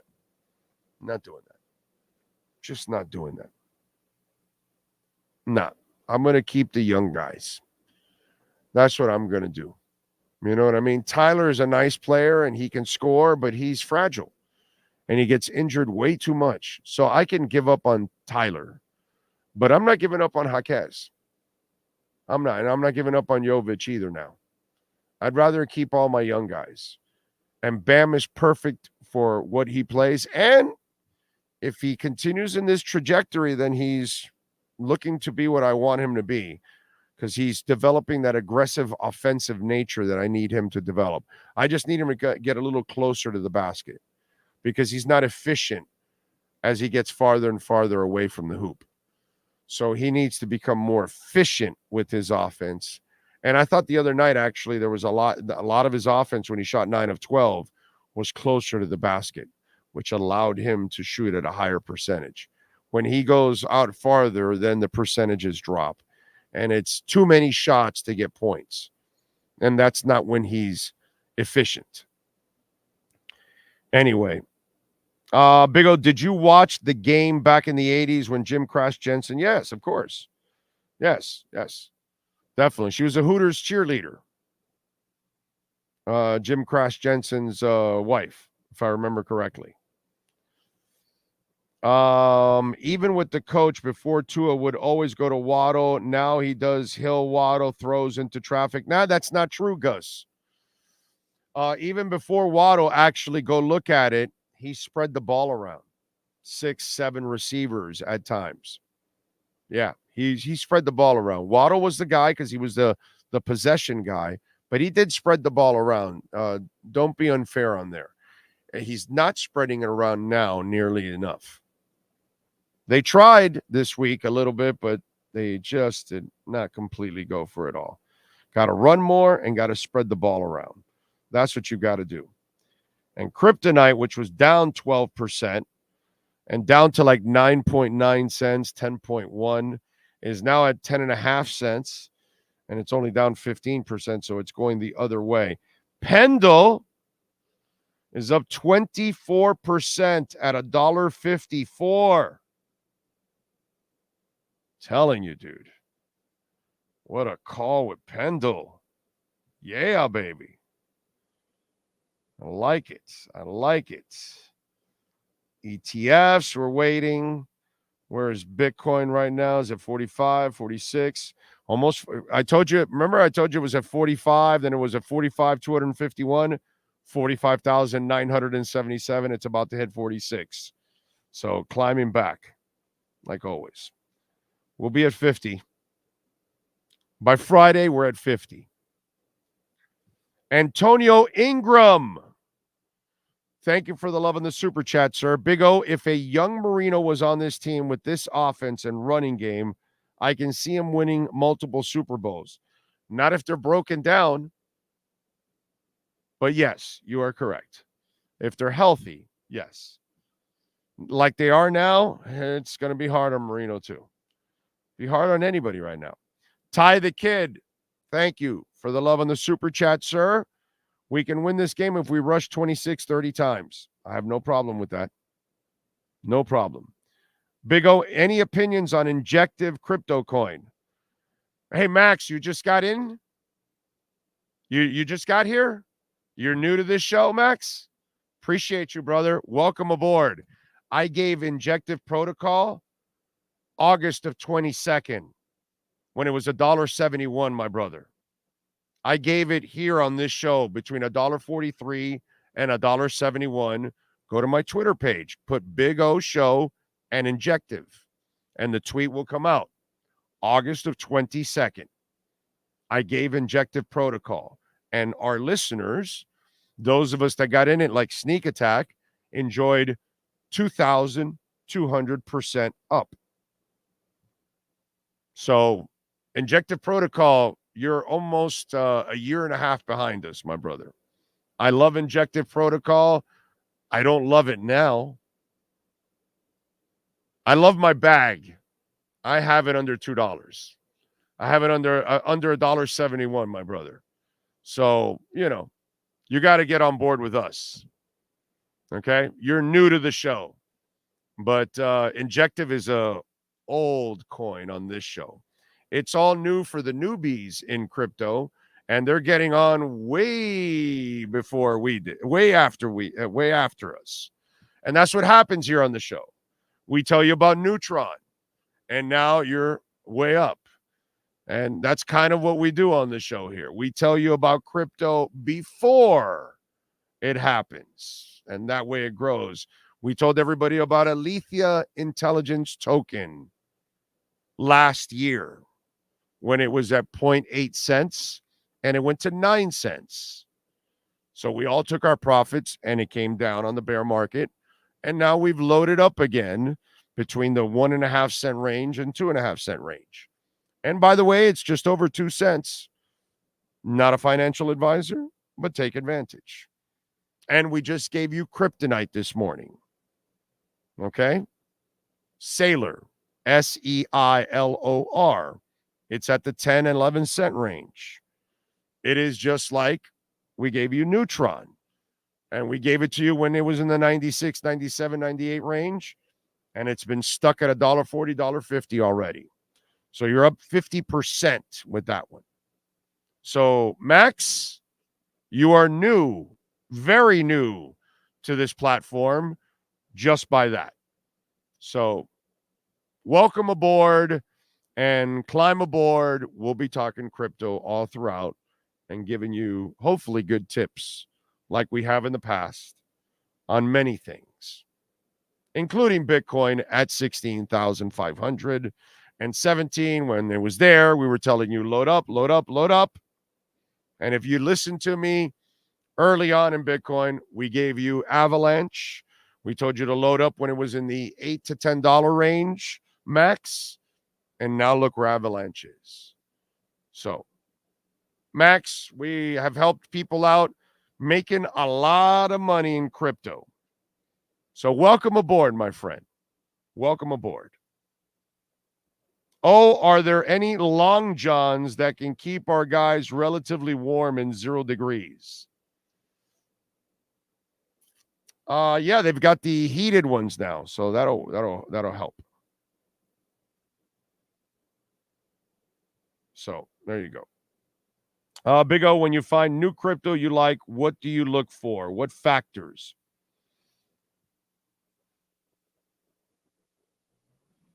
Okay, first of all, market cap. Example. You have a whole bunch of XRP people, right? And if you go to Coin Market Cap right now, I'm going to do it for you right now. Hold on. You go to Coin Market Cap right now, and XRP is number 6. Okay? And being number 6 is fantastic, right? Only problem is your market cap right now is almost $31 billion. So you are at 56 cents. In order for you to get to $1.12, you've got to go to $62 billion. Okay? This is why I gave you today kryptonite. The acronym is Sailor. It's a $27 million market cap. Not $100 million, not $900 million, not $1 billion, not $10 billion, not $31 billion. No, $27 million. So it's at 10 cents. So you put $1,000, it could easily go to 50 million, and your 1,000 is 2,000. It could easily go to 100 million, and your 2,000 is 4,000. It could easily go to 500 million. It could easily go to 4 billion, and so on and so forth. So your investment can time over and over and over again. So you want to take some chances. In your portfolio, you want blue chippers. You want Bitcoin, you want Ethereum. You gotta back that. And then the Polygons, the Avalanches, the Cosmos, the Cardanos, the XRPs, the solid ones that are going to grow, but they're not going to grow like some of the other ones can grow your money. But they're blue chip, they're going to grow, they're going to keep your money steady, you're going to make money, right? And then you want a percentage of your portfolio, 10%, 5%, where you're taking some risks. And in those risks, I look for low market cap. I look for a strong team. I look for big money behind it. Okay. I look for developers. Cosmos was the only blockchain that did not lose developers in the entire bear market. The only one. Every other blockchain lost developers, something that I noticed. Then you notice in the bear market or throughout, what are they building? And then the other thing I want to know is, do you have a real world usage? I don't do the meme coin stuff. I know you can get rich and all that stuff, but there's no usage to it. So I need to know, what are you doing that you're going to make the world better, or you're going to make money or whatever. So I need to know that. And then I need to know the tokens in circulation.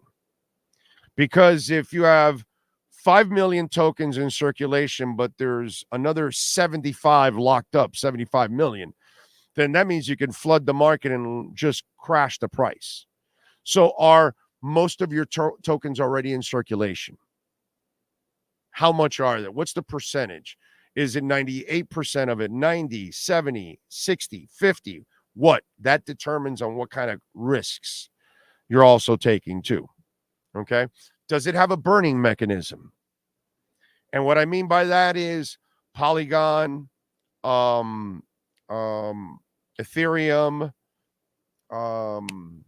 Rollbit is one that I'm in now. They have burning mechanisms where, as transactions are going, they're also burning their circulation, their supply. So they go from, like, Rollbit's gone from 5 billion in circulation to 3.2 billion, I think, in circulation. So they've eliminated 1.8 billion of their circulation. So what does that do? What does that do? That increases the price because there's less out there. Not what we do with our dollar, that Bush Jr. will print more and devalue our dollar. Then Obama will print double of what Bush Jr. prints and devalue our dollar even more. And then Trump prints triple of what Obama printed and absolutely trashes our dollar. And now we've got Biden. And Biden, I don't know if he's going to get to the 8 trillion that Trump printed or just pass it. But I'll tell you this, we just added $1 trillion to our deficit in the last 2 months. So Biden's on a really nice pace to maybe even equal Trump or pass him. We'll find out. Either way, it doesn't matter. But all these idiots, okay, again, I don't give a shit if you're a Democrat or Republican. I really don't care, okay? It's all trash because you people don't really follow money. See, if you flood the streets with more money, it devalues the dollar. Okay. I love when people say, "Oh, I hate the inflation." Well, moron, the inflation happened because our presidents keep printing money. That's why. That's why, dumbass. There's a lot more money out there, so its value is less. It's not good. In the pandemic, whether it's Trump or Biden and giving you money, that's not good. That's bad. Okay? That's terrible. Not balancing the budget, like all these 4 idiots never balance the budget. That's not good. That's bad. That's why we have inflation. All of them contributed enormously to our inflation. But you play your stupid little games and you want to blame one side or the other, and they're both freaking clown shows because both sides only produce clowns. That's all. Okay? So I don't care if you're sensitive about it or whatever, but you're being stupid and ignorant about it. That's all I'm telling you. You're worried about stupid culture wars, and they're destroying our money. Okay? Learn about crypto, learn about Bitcoin, and you will understand what Democrats and Republicans do to us. I'm just telling you. You will learn, and maybe, just maybe, you get out of your stupid little culture wars, and you might end up becoming objective. And maybe you'll start looking out for Americans. So those are some of the things that I look for in order to find good companies. Okay? But you got to make sure that they're doing something productive. That's not just some stupid meme coin, and you're just depending on people liking it and, Doge or Dogelin Mars or SHIB. At least SHIB actually has a metaverse, a blockchain, DeFi, utility coin. It actually has real world usage, whereas Doge doesn't, Dogelin Mars doesn't, Floki doesn't, Bonk doesn't, whatever. Most of these meme coins have nothing, no utility whatsoever. You're not really using them. Okay. Let's see. What else do we have here? Here for sports, brother, not politics. We got Hey, Matt, brother, get lost. I don't give a shit, dude. Did you see the show? It's called the Big O Radio Show. It's not called Matt. And there's a rule here, newbie. Don't tell me what to do. Okay? It's my show. I've been at this for 34 years. I don't need your fucking help, dude. Okay? I talk about whatever I want. Health, wealth, politics, sports, crypto, music, entertainment. Get out of here, bro. I didn't ask you to come here, Matt. I didn't put a gun to your head, dude, to come here. There's a rule on this show. You don't tell me what to say or do. I talk about whatever I want. I don't answer to anybody, Matt. I don't work for a corporation, and I don't work for your ass. So if you don't like what I'm talking about, brother, get the hell out. Out. Move. That's it. Simple. Am I clear on that? Some of these newbies, they don't get it, bro. I'm 57. I don't need your bullshit. Got it? You want to get educated? That's fine. If you're butthurt Democrat or Republican or Trumpy ass self, that's your problem, dude. That's your problem, not mine. I don't care. I don't know how many times I have to tell you, I don't care. I look out for all of you. You don't like it? Too bad. I mean, the odds are pretty good he's a Trump supporter. They're the only ones that get butthurt. They're the only ones. It's funny. It's hilarious. They're so touchy, bro. Trump people are the worst. They're so sensitive and they're so insecure. The Democrats actually know that they don't want Biden, but they're like stuck with this bum ass. But at least a Democrat will tell you, yeah, no, he sucks. So, yeah, he's probably a Trump guy. It's probably what it is. They're the only ones that get butthurt. The rest of you can pick on everybody else. They don't get butthurt on the Republican side. You can pick on the Democrats, and they don't really get butthurt. Only Trumpies. Only Trumpies. They're the only butthurt people. Always.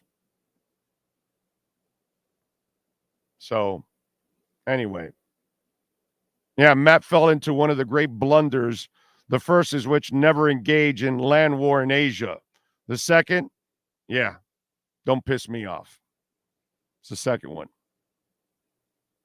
Funny how viewers feel like they can make decisions about another person's hard work and platform dude, change the channel and go watch ESPN. Exactly.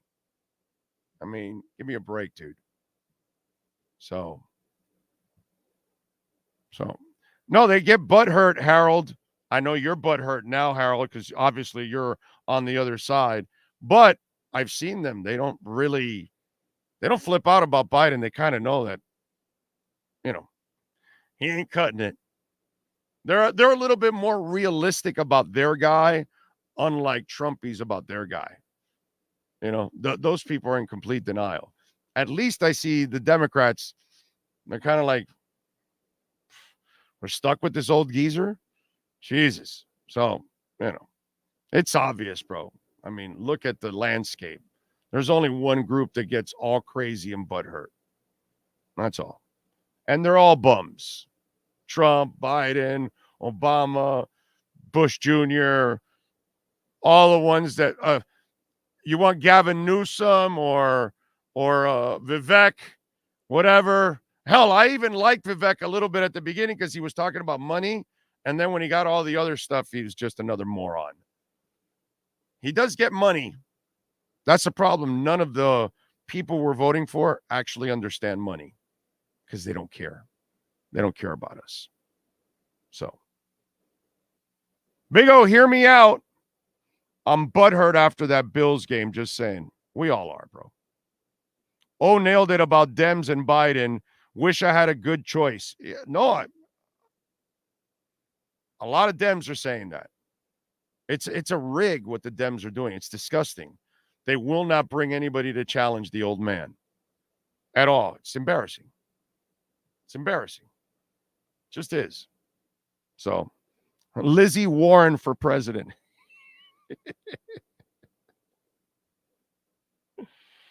It's the extremists on both sides. Yes, Eric, you are correct. You are correct. Far left, far right. The Bernie Sanders and the Jim Jordans and, the Trumps and the Elizabeth Warrens and the AOCs and the Marjorie Taylor Greens and all. You're right. These are the people that are ruining everything. You are correct, sir. You're correct. I think there's a lot of Republicans and a lot of Democrats that can be moderate and kind of meet halfway, but the extremes, those people are killing us, dude. They're killing us. Both sides. So, but it's all right if none of you want to admit it, or some of you don't want to admit it. But it's the truth, unfortunately. Don't choose sides, baby. Choose Americans. It's always better. Big O, quick question. When you walk around with the Bitcoin hat, do people ask you about Bitcoin? No. Frankie, 95% of the world knows nothing about Bitcoin. Now, 70% of the world has heard about it now, but they don't know anything about it. So then you remember how you'll get that guy, Bitcoin's a scam. You'll get stupid people like that because they were educated by stupid people. And so they don't really understand what's really going on and the changes that are about to happen in our society and how we are going to do everything in our financial world completely different. How crypto, the blockchain, Web3, DeFi, Bitcoin, all that is going to change how everything is done. And so that's the problem, that you don't have enough people that know. So if you ever get a comment, I haven't gotten them. I get them mostly on the show. The ones you'll get an ignorant comment because there's a lot of ignorance out there. There's a lot of uneducated people about Bitcoin, about crypto in general, period. They don't know.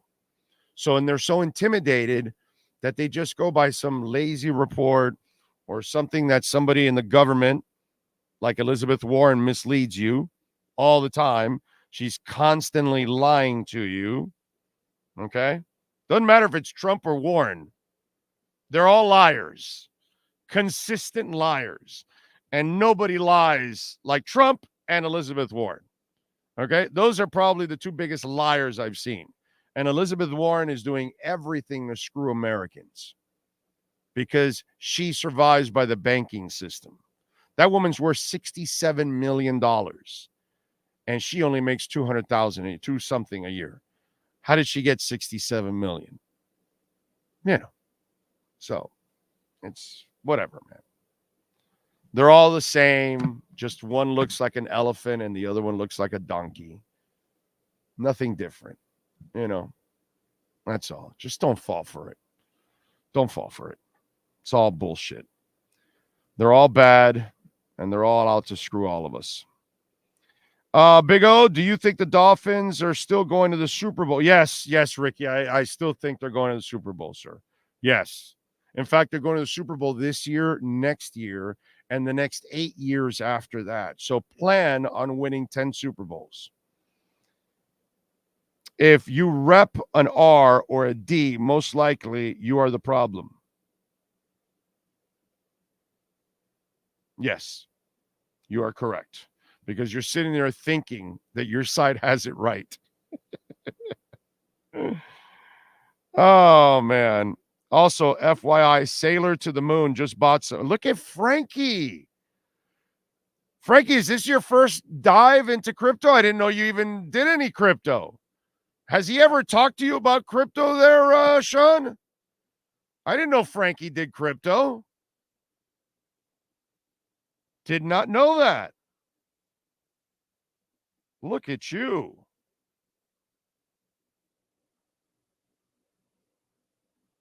Some come here for sports, others Bitcoin and politics. I'm here for Sean, throwing it out there. There you go. So am I. I'm here for Sean. All right? I'm here for Sean. All the time.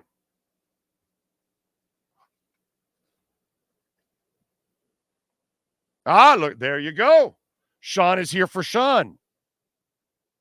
It's all about Sean.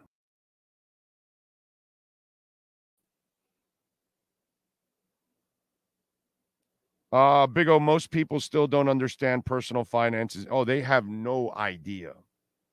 Zero idea. I had a friend of mine, big Trumper, right? Good friend of mine, good dude. But he's lost with the whole Trump thing, right? And he goes, he was complaining about, inflation. Your guy printed $8 trillion. Like, he added a quarter of our total deficit in just 4 years. Like, it's been going on for over 60 years. The guy in 4 years added a quarter of our deficit. He goes, what do I care about that? I go, what do you mean, what do you care? And that's where he doesn't know anything. I go, dude, if you print $8 trillion, you devalue the money. And then that's less you can buy. That's where your inflation comes from. So it's a lack of intelligence that happens in our country. They don't understand what's actually going on. You complain about something, and then the guy you're defending is the main culprit to it. And it's like, but you refuse to look at it that way. It's like, yeah, dude, Trump or Biden is not the answer, you idiots. It's like those people are burying us. You don't get it, but whatever. It's all good. That would be a great shirt to have if you represent D or R on the same issues. This shirt? This shirt is only about greatness, sir. Okay? When you wear a Sean Stanley Squared Circle Digest shirt, which, by the way, this was given to me by Frankie. You're all about winning, bro. That's what it is. What can I tell you? All right, what else do we have going on? Oh, let me give you a little music history and some birthdays today. Let's get into that. Let's go with some birthdays today.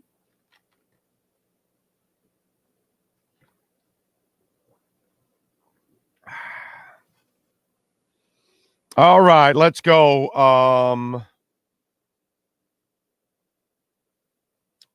So Mason Mount is a soccer player. Don't know who he is, but he's 25. Rod Stewart is 79. A lot of TikTok stars, a lot of YouTubers that I don't know who the hell they are. Let's see. Will I ever be famous enough to be a YouTuber on this?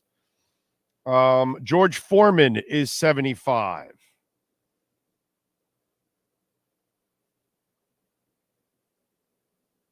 Not a strong list today. Looks like it. Oh, you got to help me out here, Sean. Tamina Snuka. She's 46. Really? Okay. Double thumbs up. Pat Benatar. Now that's a name right there. She is 71. And that's it. At least Pat Benatar made it like a pretty good list right there. All right, here we go. Music history today. In 2016, on this date, David Bowie died of liver cancer 2 days after his 69th birthday. In 64, the first American Beatles album, Introducing the Beatles, came out. In 84, Motley Crue played their opening show on their first leg of the Ozzy Osbourne Bark at the Moon tour. The gig took place in front of 9,500 people in Portland, Maine. I saw that tour at the Hollywood Sportatorium. They opened up for Ozzy, and then Shout at the Devil became so big that then they came back.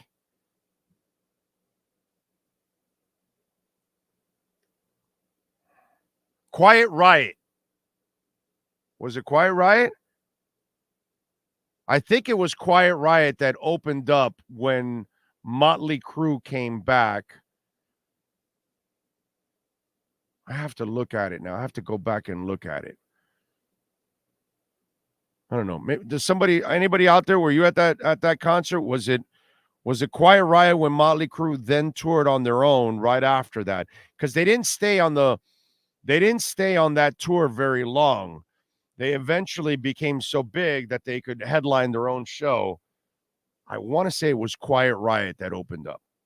Anyway, in 2004, on this date, a Los Angeles court awarded Courtney Love custody of Frances Bean Cobain, her daughter, with Kurt Cobain for the past year since Love overdosed. Frances had been in the care of Kurt's mother. Poor child, by the way. In 2008, Radiohead topped the album charts with the physical release of Off in Rainbows, or whatever, which was originally sold online for a price each fan chose. Even with the unique release, the band sold 122,000 copies of the band, giving them their second chart topper after 2000's Kid A. In 2000, singer Melissa Etheridge announced that David Crosby was the sperm donor of her two children and then girlfriend, Julie Cypher.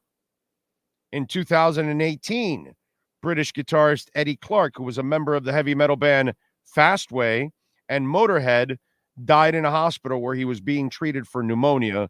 He was 67 years old. Fast Eddie Clarke. That's why it was called Fastway, because of Fast Eddie Clarke. Fast, and then Pete Way was the way in Fastway. And if you want to hear a really cool song from Fastway, since those of you that are young and you don't have that depth, look up Fastway, Say What You Will. Great song. And you will.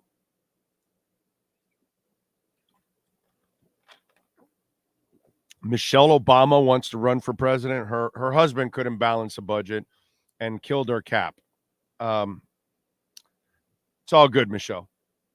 Nice people, likable people, all that good stuff. Obama was not good.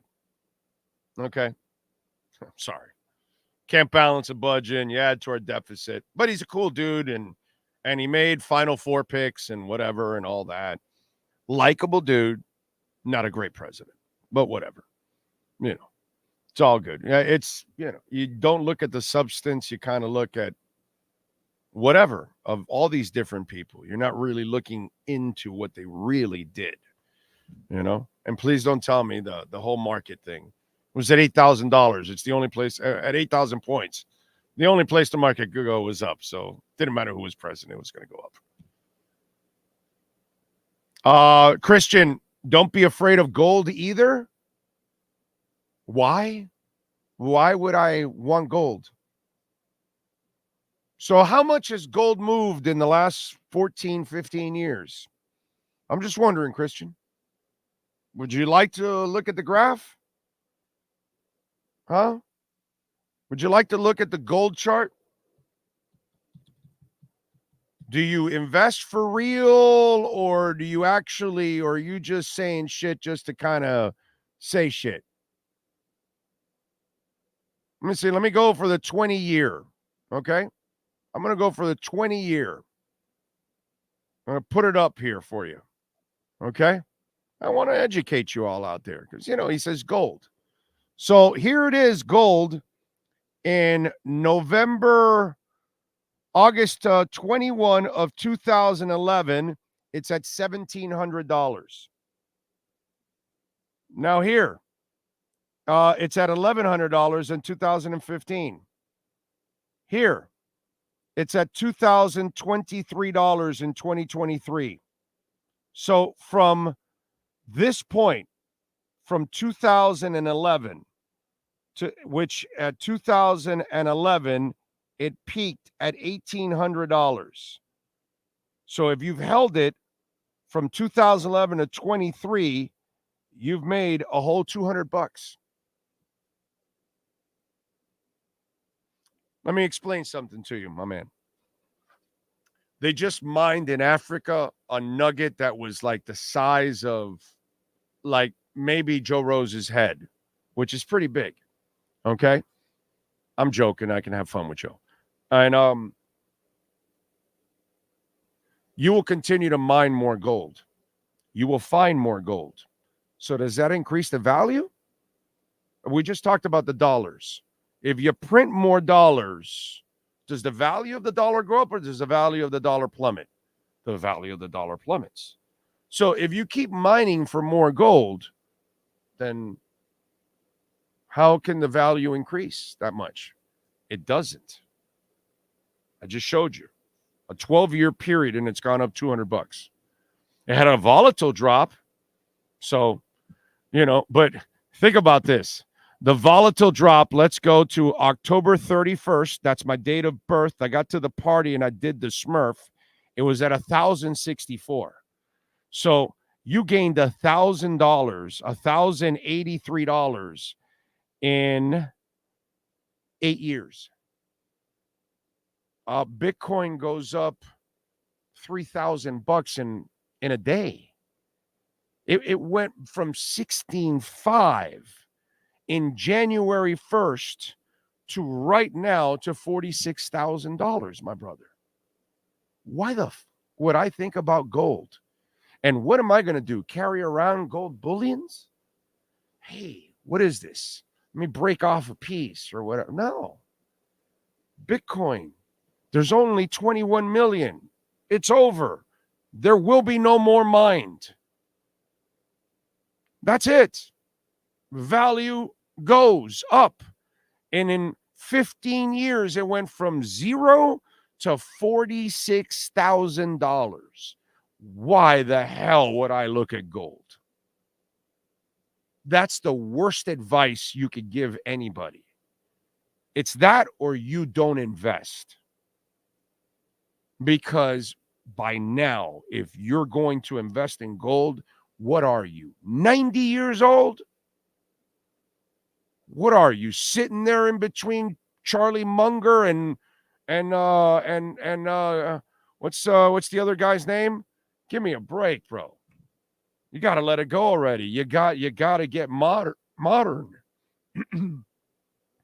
You can't send $1 billion of gold across the country, across the nation in 2 minutes. You can send it in 2 seconds in Bitcoin. Gold is not the answer. Okay? It's just not the answer. You're better off with Ethereum over gold.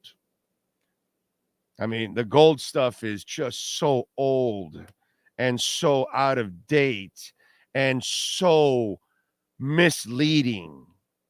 It does not grow at all, dude. You want your money to work? Brother, just get Neutron. You got Neutron last week. It was at 96, 97, 98 cents. Listen to me. Go put $10,000 of it. You would have had $5,000 a couple days later because it went up 50%. When's gold going to do that? Never. Come on, man. Come on. Let's go. Let's, you know, I know I'm the old guy, but I adjust. I see what's going on and I adjust to the world. You know, I get old people, people my age and older, they're intimidated as hell by crypto. They don't understand it, so they use complete ignorance to avoid it. Okay? This is the way. It's not just the Mandalorian. It's crypto. This is the way, and Bitcoin is definitely the way, not gold.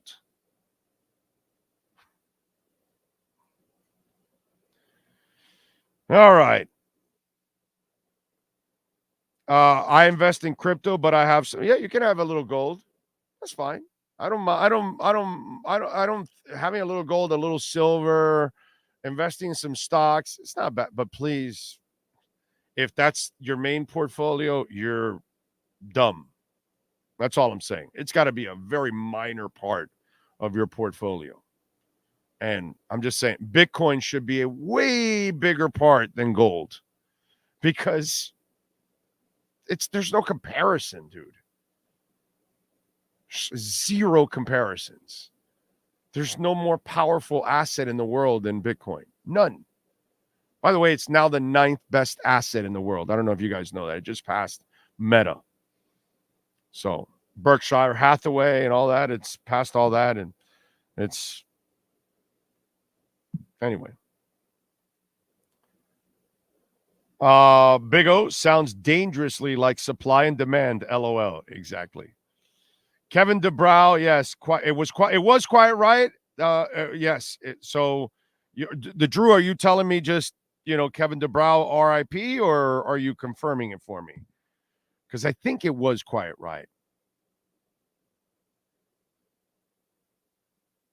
I carry around gold fillings. Does that... You guys are awesome. The Dolphins are going for the gold ring. Yes. Can you move the Perdomo sign? Why? What happened with the Perdomo sign? What did I do? What's going on with the Perdomo sign? Remember, folks, you can make a donation through Cash App. Blocking the graph you had. Oh, okay. My bad. Cash App or Venmo, Cash Big O Show. That is Cash Big O Show, Cash App or Venmo. By the way, during this show, Bitcoin moved more than gold, has in 10 years. Because I told you at the beginning, it was at 45,000, then 45,200, then 46,000. It's now 46,200. So Bitcoin moved over $1,000 during this show. Gold can't move $1,000 in 12 years. Okay? It can move $200 for you in 15, but it can't move $1,000. Gold. Freaking hilarious, dude. Gold. I mean, that's just funny, man. Just funny. It's funny. It's funny. It's old. It's out of date. It's out of tune. Next thing you're going to tell me, you're playing 78 speed records, and you've got an 8-track in the car, and you still use reel to reel, and you communicate by telegraph. I don't know. Carrier pigeon? What are we doing here? Pendle. Pendle's at $1.55, sir. I gave you Pendle when it was down at $1.20, $1.30. That's moved more than gold in the last 24 hours. It's up 25%. When does gold move 25% in 24 hours? Never. Gold. Oh, man. The need for this offseason could not be more clear. The need is a third pass-catching option, either a wide receiver or tight end. Alf, I can guarantee you, okay? Listen to me, all right? I guarantee you that playmaking tight end is coming. They have swung and missed the last 2 years, and they want it badly in that building. They need it badly in that building. It will not be maybe they have no choice, but I'm pretty sure that they're going to go through hell and high water to get that tight end. So, Alf, I know you follow this shit. I know you know your stuff. Make sure you know all the tight ends in the draft, my man. Okay? They're either going to draft one, or if there's something that could be had in free agency that's good, they're going to make a move. But they will add a playmaking tight end this offseason, guaranteed. Okay? I'd almost put my life on it. Almost, because, you know, it's kind of extreme. But I'd bet a lot. I would, if you gave me some odds at Hard Rock, I'd bet heavily that the Dolphins will have a playmaking tight end to start the 24 season. Okay? I mean, I'm like 99% sure of it. They're going to do anything and everything. They will unearth everything. That offense, and you're bringing it up, Alf, because you notice it, it has an imbalance because it doesn't have that tight end. And you notice it in a Shanahan offense that you need that tight end. And they don't have that playmaking tight end. And that's been a huge void. They wanted Waller the first year. They wanted Laporta this past year. So they weren't able to trade for one, and the other one didn't fall to them. So I don't think they'll wait around this time. If somebody's there to be had and they need to move up a little bit to get them, they probably will do it. But I would venture to say you will see a playmaking tight end for the Miami Dolphins in 2024. I'm pretty freaking sure of that. Okay? The coach needs it for his last season here if he's going to prove. Because if he doesn't, it will be his last season. Or he'll come back in his fourth year on a hell of a hot seat. It's what it is. That next year is huge for him. If he does all this shit, he either gets fired at the end of next year or he comes back with so much heat on him. I mean, dude, it's not going to be pretty. So in order next year is a make or break like year for him, I think he's going to need that tight end. So I'm pretty sure that we will get a tight end here. Almost 100% sure. I am reading in 85, Y&T opened up for the Crew. Okay.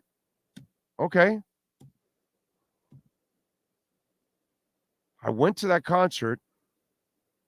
I went to the Shout at the Devil concert. I went to the one where they opened up for Ozzy, and then when they came back, you might be right.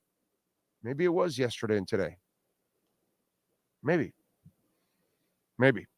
I don't know why I keep thinking quite right. It's really weird.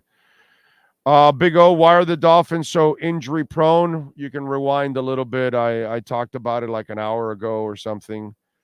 ETH is doing really good. Frankie, I was telling everybody, load up on ETH. It's about to make a run. And when ETH pops, let me tell you something. It's like up, 6% today? When ETH pops, it's going to go on a parabolic run to 4,400. It's up almost 7%, up to 2,400. Now, I went down a couple percentages because all altcoins took a bath yesterday, last 36 hours, because people were dumping their altcoins so they can buy Bitcoin and get ready for this parabolic run that Bitcoin's about to go on with the ETFs. But Ethereum is about to pop, and when it pops, it's going to double. It won't go to 2,700 and 28 and find a floor and 3,000 and find a floor for a week or two. And no, dude, this thing is going to pop, and it's going to pop and run quickly, and it'll run to the 4,000 range. So those of you that got in on it at 2,000, 2,200 or whatever, you're going to be close to doubling your money soon. I think, not a financial advisor, when the bull run is over in a year and a half from now or two, Ethereum will be between $7,000 and $10,000. That's just me. I'm not a financial advisor, so what can I tell you? Oh, are you going to tell us that little secret you got at the beginning of the season? No, I can't. No, I can't. I couldn't tell you about Jordan Love. I was sworn to secrecy on the Jordan Love thing. So, I would tell you he didn't want him. I would tell you, and remember I told Omar, hey, I told all the guys, go find out. He didn't want him. Omar was the only one out of the beat that was able to find out that it was Jordan Love. That was the only one. And I knew it a long time before that, but, so Omar finally was able to get somebody to tell him what was going on. So sometimes there are moments, Stephen, where you're sworn to secrecy and you got to roll with it, bro. You know what I mean? So, I was able to tell you that he didn't want him, but I couldn't tell you who he wanted. So that was kind of part of the game. But,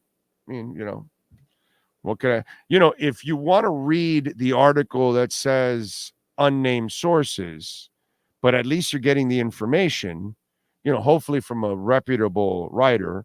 But if it's a reputable writer that knows people, then at least you're getting the information. I love the people who say, oh, this unnamed sources crap, put your name on it. No, dick, they're not going to do that. They're giving out information. They can't put their name on it. You know what I'm saying? So the people that I talk to, they give me information. And then if one person or the other or another one says to me, hey, you can talk about this, but can't talk about this, I have no choice. I have no choice. So then I talk about what I can and what I can't. I got to stay away from. So I can't tell you, but it will come to a head when it's all said and done. It had, like I told you, it wasn't going to affect this season. Okay? It wasn't going to affect the season. There are many other things that affected this season. It had nothing to do with that. Okay? But I could tell you, I could be giving you that nugget in the off season. Okay? So certain things have to develop, and then I might be able to talk about it. Ricardo Cuchican, thank you for the love on the super chat, sir. Big O, please, anybody, tell Fangio to do whatever he can with all those injuries, but not to send Ingram belly on the tight end coverage. Well, that's a switch sometimes that happens, and they have what they have now. It's whatever they have left at this point, dude. You think Fangio wants him in coverage? Of course not, my friend. He doesn't want him in coverage. He knows, but it's just, unfortunately, the situation that the Dolphins are in now, man. And so you have to use a Melvin Ingram who really cannot help you whatsoever in coverage. All righty. The Big O is the real plug. Thank you, sir. Eddie Lepp, I was thinking about that secret yesterday. Still haunts me. Ken says, Big O, I saw Motley and GNR at Sportatorium in 87, and no one knew who Guns N' Roses was. Yeah, back in those days, yeah.